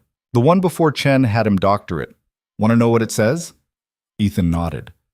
"Subject Ethan Cole. No criminal record, stable employment history. By all accounts, an excellent father. No concerning associations or behaviors. Conclusion. Clean." Amanda looked up. "Chen took that report and turned it into a hit piece because you had the audacity to date his boss. Why are you helping me?" "Because I'm tired of watching powerful men destroy innocent people to protect their own interests." Amanda leaned forward. "And because Victoria Hale has been on my radar for years. She's brilliant, ethical, and transformative in an industry that desperately needs it. If Chen succeeds in forcing her out, the company will suffer. So will thousands of employees." "This isn't really about me, is it?" "No," Amanda admitted, "but that doesn't mean you don't deserve help. Consider it a bonus." The article went live at 6 p.m., just as Victoria's board meeting was ending. Ethan read it on his phone, Mia coloring at the kitchen table, and felt something loosen in his chest. Amanda had been thorough and fair. She laid out the fabricated allegations, contrasted them with the actual investigator's report, and connected the dots to Chen's attempted corporate coup. She interviewed former colleagues who vouched for Ethan's character. She even found Sarah's sister, who confirmed on record that there had never been any custody dispute. The piece ended with a single paragraph that made Ethan's throat tight. Ethan Cole is not a gold digger or an opportunist. He's a single father doing his best in impossible circumstances who happened to fall in love with someone powerful. The real scandal isn't their relationship. It's that powerful men feel entitled to destroy that relationship to serve their own ambitions. His phone rang. Victoria, voice breathless with triumph. It worked. The board saw Amanda's article just before I presented my evidence. Chen tried to deny everything, but the emails were ironclad. They voted unanimously to terminate him. The 2 board members who helped him resigned rather than face formal investigation. Is it over? Not completely. There will be fallout, legal battles, probably more media attention, but the immediate threat is gone. She paused. Ethan, you did this. By being willing to go on record, you gave the board the courage to act. You saved my company. We did it together, always together. He could hear the smile in her voice. I'm coming over. I don't care who sees or what they say. I'm coming over and we're celebrating. She arrived 20 minutes later with champagne and cupcakes and a lightness Ethan hadn't seen in her before. Mia cheered at the cupcakes, oblivious to the corporate drama that had just unfolded. Victoria swept her up in a hug, spinning her around until they both laughed. Later, after Mia went to bed full of sugar and happiness, Victoria and Ethan sat on the couch with champagne neither of them had touched. I was thinking, Victoria said quietly, about what comes next. Yeah? This apartment is too small. The building isn't secure. And Mia deserves better than a broken window and gossip at school. Ethan tensed. Victoria, I'm not asking you to move in with me. That's too fast and it would be too much pressure. She took his hand. But I own properties, investment holdings. One of them is a townhouse about 20 minutes from here. 3 bedrooms, small yard, quiet neighborhood. It's been sitting empty for 2 years. I can't afford. I'm not asking you to pay market rent. I'm offering you below market rent, the same you're paying now, maybe less. She met his eyes. I know your pride. I'm not trying to buy you or rescue you. I'm trying to give Mia a safe place to grow up. And maybe, selfishly, I'm trying to give us a space that isn't tainted by bricks through windows and photographers in the parking lot. Ethan wanted to say no. Wanted to insist he could handle his own housing, his own security, his own life. But he thought about Mia asking why Tommy's mom was mean, about the boarded window he still hadn't been able to afford to replace properly, about the cramped space that got smaller every day. Can I see it first? Victoria's face lit up. Tomorrow? I'll take the morning off. We can bring Mia. Okay. But Victoria, if we do this, it has to be a real lease. Market rate. I'm not taking charity. How about this? You pay what you're paying now, which is market rate for where you currently live. As your circumstances improve, we renegotiate. Fair? It was more than fair. It was generous and thoughtful and exactly what they needed. Fair, Ethan agreed. They clinked champagne glasses, finally taking a sip. The bubbles were sharp and celebratory, and for the first time in weeks, Ethan let himself feel something other than defensive or afraid. He felt hopeful. The townhouse was perfect, not ostentatious or overly large, just comfortable and safe. Mia loved it immediately, running from room to room, exclaiming over the backyard and the extra bedroom that could be just for playing. Victoria watched her with soft eyes, then looked at Ethan. What do you think? I think you're trying to make this too easy. Maybe. Is that so bad? Ethan pulled her close, right there in the empty living room with Mia's laughter echoing from upstairs. No, it's not bad. It's just hard to accept sometimes that you want to help, that you care enough to make things easier. Get used to it. Victoria kissed him softly, because I'm not going anywhere. Not. They moved in 2 weeks later with help from Victoria's people, though she was careful to make it look like a regular moving company, not a billionaire's private staff. The neighbors were friendly but incurious, a neighborhood where people minded their own business. Mia thrived. New school, new friends, no whispers about her father and his famous girlfriend. Ethan found a new job, better hours, better pay, through a connection that may or may not have been Victoria's doing. He chose not to ask, and Victoria started spending nights. Not every night, but enough that Mia stopped calling her Victoria and started calling her V, a nickname that stuck despite Victoria's initial protests. "It makes me sound like a comic book character," she complained one evening while helping Mia with homework. "You kind of are," Ethan pointed out. "Billionaire with a secret identity is someone who actually eats pizza and helps with multiplication tables." Mia giggled. V is a superhero. Victoria rolled her eyes, but she was smiling. Life settled into something approaching normal. The media attention faded to background noise. Chen's legal troubles kept tabloids busy enough that Ethan and Victoria became old news. The board stopped questioning Victoria's judgment, especially after she successfully negotiated a merger that doubled the company's value. But Ethan knew better than to think the storm was completely over. People like Marcus Chen didn't disappear quietly. Power struggles didn't end with one vote. And loving someone in Victoria's position meant accepting that stability was always temporary. He just didn't know how temporary until the phone call came. It was late March, 3 months after they'd moved into the townhouse, when Victoria's lawyer called with news that made her go pale. "What is it?" Ethan asked as she hung up. Victoria looked at him, fear and determination warring in her expression. "Chen is suing me. Personal lawsuit, separate from the corporate termination. He's claiming I defamed him, destroyed his career without cause, and he's asking for damages." She paused. $50 million. Can he win? Probably not. We have evidence, but he doesn't need to win. He just needs to drag it out, make it messy, keep me tied up in litigation long enough that the board loses confidence again. Victoria's hands shook slightly. "And Ethan? He's naming you as a co-defendant, claiming you conspired with me to destroy him." The words hit like a physical blow. "What?" "He's arguing that our relationship is the source of my compromised judgment, that you influenced my decision to fire him, that together we fabricated evidence against him." She met his eyes. "He's going to put our entire relationship on trial." Ethan sat down heavily. This wasn't just about corporate politics anymore. This was personal. This was someone actively trying to destroy what they'd built. "What do we do?" Victoria moved to sit beside him, took his hands. "We fight together. We give depositions. We present evidence. We show that every decision I made was based on his actual misconduct, not personal vendetta." She paused. "But Ethan, it's going to be brutal. They'll dig into everything. Our relationship, your past, Mia. Nothing will be private." "Mia." The word came out choked. "They'll drag her into this?" "They'll try. But we have good lawyers. We can protect her." Victoria's voice was firm, but her eyes were worried. "I won't let them hurt her. I promise." Ethan wanted to believe her, wanted to trust that love and truth were enough. But sitting in their beautiful townhouse, looking at the life they'd built together, he couldn't shake the feeling that they were standing on the edge of something that could break them both. "I'm scared," he admitted. "Me too." Victoria pulled him close. "But we've survived everything else. We'll survive this too." Outside, the sun was setting over their quiet neighborhood.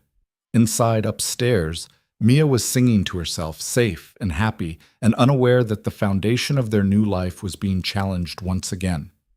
Ethan held Victoria tight and hoped she was right. That love really was enough, that they really could survive what came next. But deep down, in the part of him that had learned early that life wasn't fair and good things didn't last, he wondered if Marcus Chen's lawsuit was the beginning of the end they'd been running from all along. The deposition happened on a gray Tuesday in April, in a conference room that smelled like old coffee and desperation. Ethan sat across from Marcus Chen's lawyers, 3 of them, all expensive suits and shark smiles, while Victoria's attorney, a woman named Patricia Wolfe, sat beside him with a legal pad and an expression that revealed nothing. Marcus Chen himself sat at the far end of the table, looking smug and relaxed in a way that made Ethan's skin crawl. This was the man who'd tried to destroy his life, who'd fabricated evidence and spread lies about him being an unfit father, who was now claiming that Ethan had somehow manipulated Victoria into ruining his career. "Mr. Cole," the lead attorney began, his voice slick and practiced. "How long have you been in a romantic relationship with Victoria Hale?" "About 5 months." "And during those 5 months, how many times have you discussed Hale Industries business with Ms. Hale?" Patricia touched Ethan's arm lightly, a warning. They'd prepared for this. We've talked about our work, Ethan said carefully, the way any couple talks about their jobs, but I've never been involved in business decisions. Never. The lawyer raised an eyebrow. Not even when she fired my client? I didn't know she was planning to fire him until after it happened. But you knew about the allegations against him, the supposed evidence of his misconduct. I knew he'd fabricated lies about me. Victoria told me she'd found proof of that. And you didn't encourage her to terminate him. Ethan met the lawyer's eyes. I told her to handle it professionally, to present evidence to the board and let them decide, which is exactly what she did. The lawyer smiled like Ethan had just walked into a trap. So you did discuss how she should handle the situation. I discussed how I wanted her to handle it without compromising herself or her company. That's not the same as making her business decisions. Isn't it? The lawyer leaned forward. Mr. Cole, isn't it true that you stand to gain financially from your relationship with Ms. Hale? That you're currently living in property she owns at below market rent? I'm paying what I paid at my previous apartment, which is substantially less than market value for the property you now occupy. Patricia cut in. Mr. Cole's housing arrangement is irrelevant to whether Ms. Hale's termination of Mr. Chen was justified. It speaks to motive, the lawyer countered. Mr. Cole benefits from maintaining his relationship with Ms. Hale. Removing someone who threatened that relationship served his interests. It also served justice, Ethan said, anger creeping into his voice. Your client committed fraud. He fabricated evidence to destroy my reputation. Victoria fired him because he was a liability to her company, not because I asked her to. The lawyer's smile widened. So you admit you wanted him fired. I wanted him held accountable. There's a difference. The deposition went on for 3 more hours. They picked apart every conversation Ethan had ever had with Victoria about work. Every dinner where she'd vented about board politics. Every moment of support he'd offered when she was stressed or overwhelmed. They twisted it all, made it sound calculated and manipulative, like he'd been running some elaborate long con from the moment they met. By the time it ended, Ethan felt hollowed out and angry. Patricia walked him to the elevator, her expression grim. That was rough, she admitted. But you did well, stayed calm, didn't let them bait you into saying something stupid. Did it matter? Yes. Chen's team is trying to paint you as a gold digger who manipulated Victoria. Your answers showed you as someone who supports his partner without controlling her. That distinction matters. It doesn't feel like it matters. Patricia's expression softened slightly. Mr. Cole, I've been doing this for 20 years. I've seen a lot of relationships tested in litigation. Most don't survive. The pressure, the scrutiny, the constant questions, it breaks people apart. She paused. But you and Victoria? You're different. You actually care about each other. That's rare. Rare doesn't mean we'll win. No, but it means you're fighting for something real. That counts for something. Ethan went home to find Victoria already there, cooking dinner with Mia.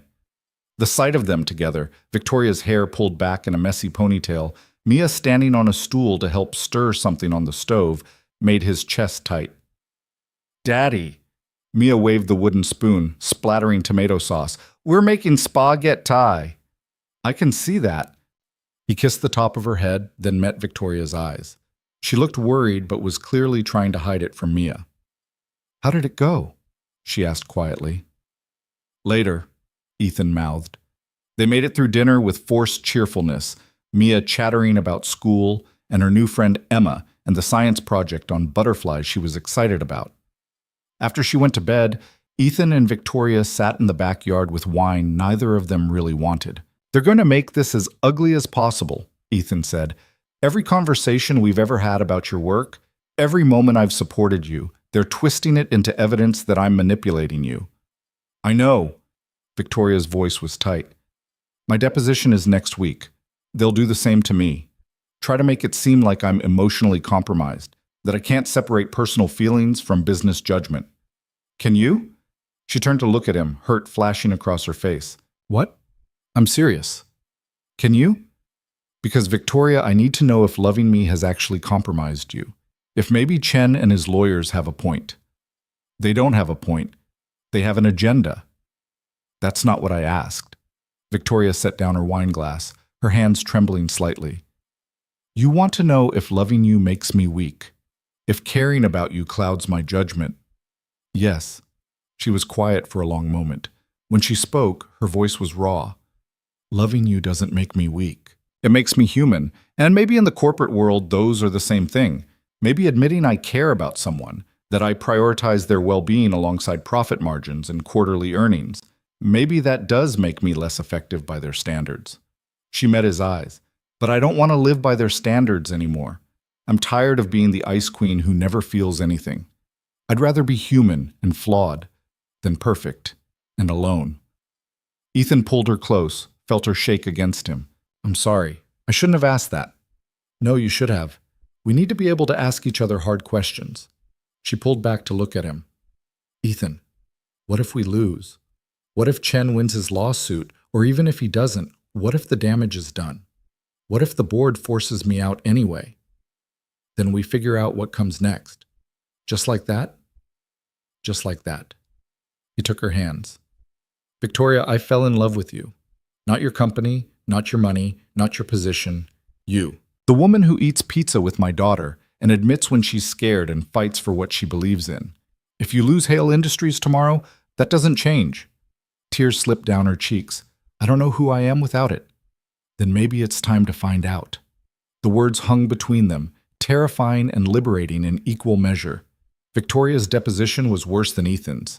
Chen's lawyers questioned every decision she'd made in the 6 months since meeting Ethan. Every contract, every termination, every strategic move. They brought up the board's vote of no confidence, her CFO resignation, the stock fluctuations after their relationship went public. They painted a picture of a woman spiraling out of control, making reckless choices driven by emotion rather than logic. Patricia called Ethan afterward, her voice unusually strained. Victoria held up well, but they got some damaging sound bites. Her admitting that loving you changed her perspective, that she's questioning whether corporate success is worth the personal cost. Out of context, it sounds like she's having a breakdown. Is she? No, she's having a breakthrough. But in a courtroom, those look the same. The media, predictably, had a field day. Leaked excerpts from both depositions made headlines. Victoria Hale questions her own judgment. Ethan Cole admits discussing Hale Industries' business. Romance or corporate sabotage? The Hale-Cole lawsuit deepens. As Ethan stopped reading after the first 3 articles. It didn't matter what they said. The narrative was set. But something unexpected happened. The public started pushing back. It started with Amanda Torres, the Times reporter who'd first cleared Ethan's name. She wrote a scathing piece about how the lawsuit was weaponizing a woman's capacity for love against her professional competence.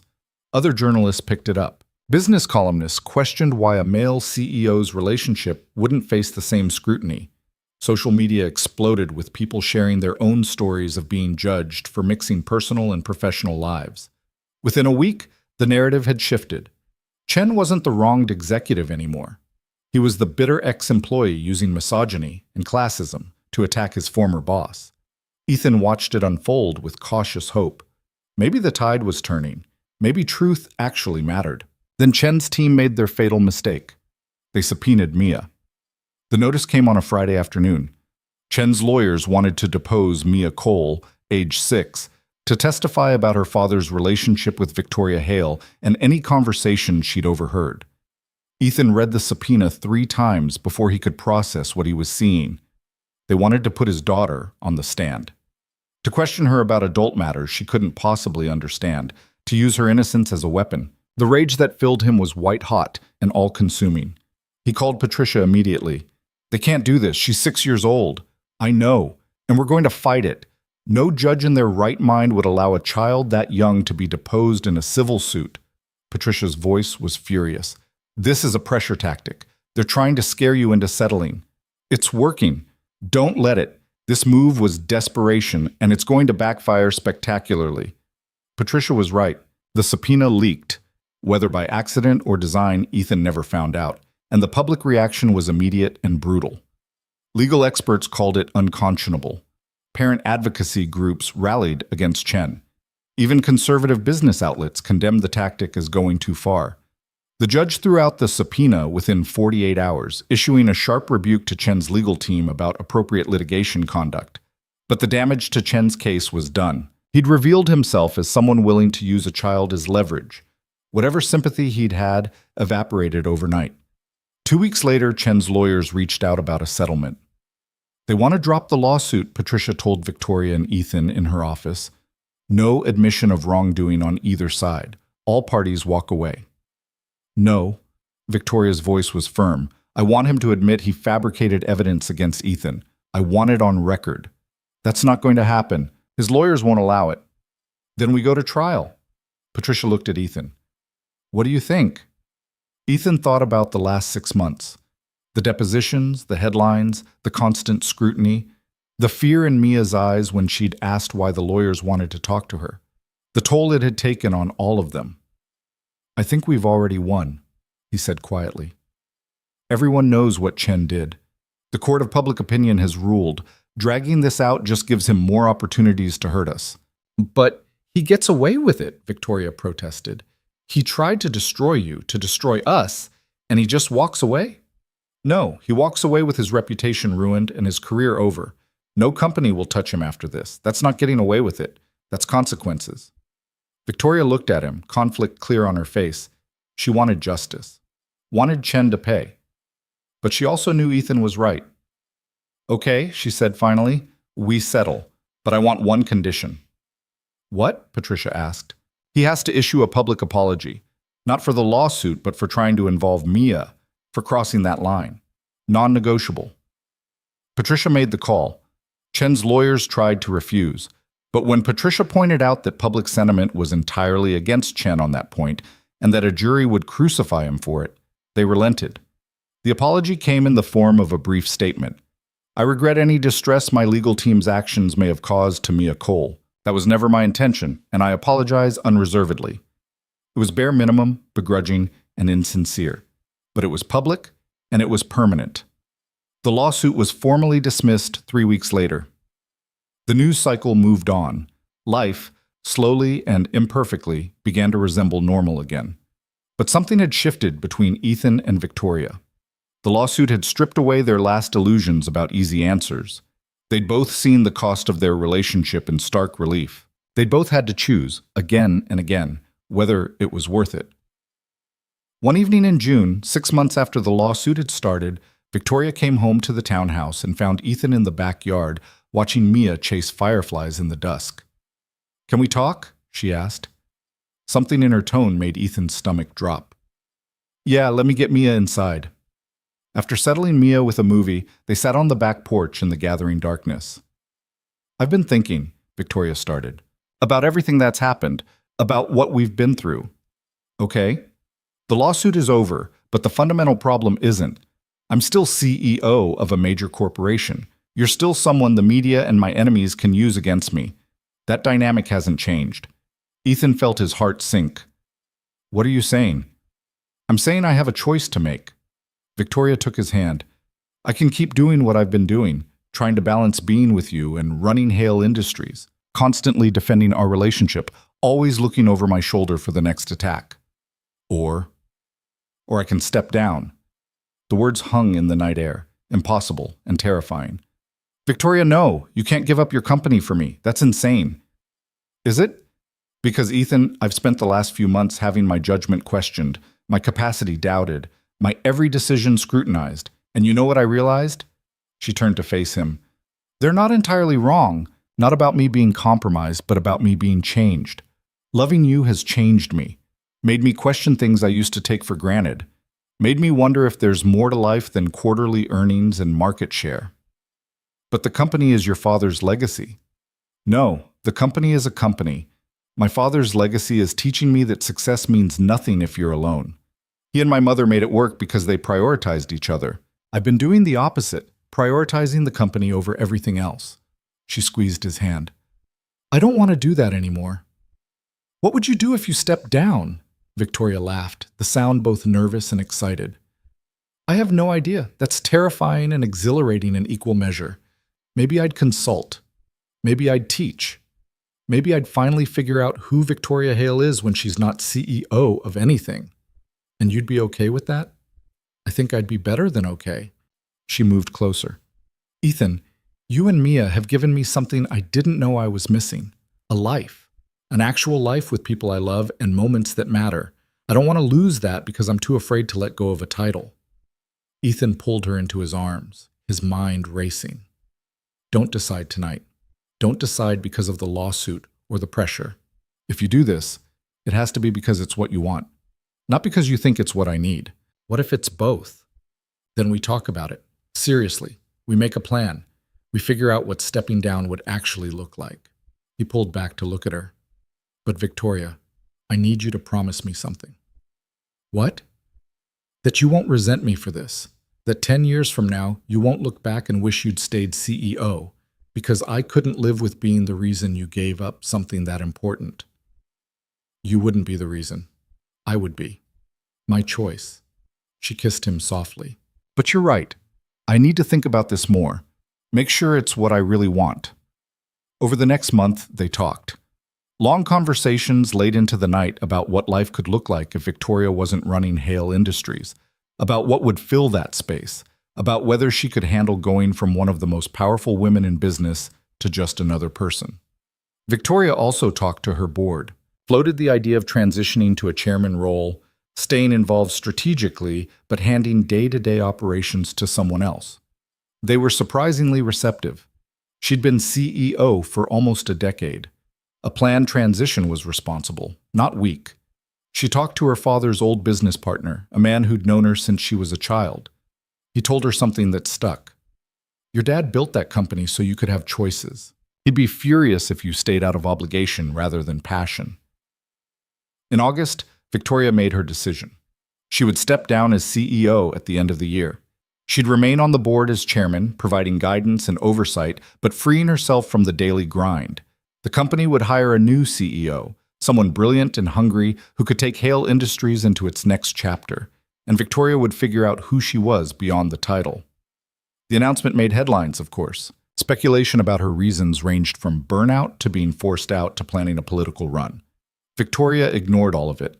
She'd learned that lesson well. The narrative didn't matter. The truth did. On her last day as CEO, the company threw a celebration that felt more like a wake.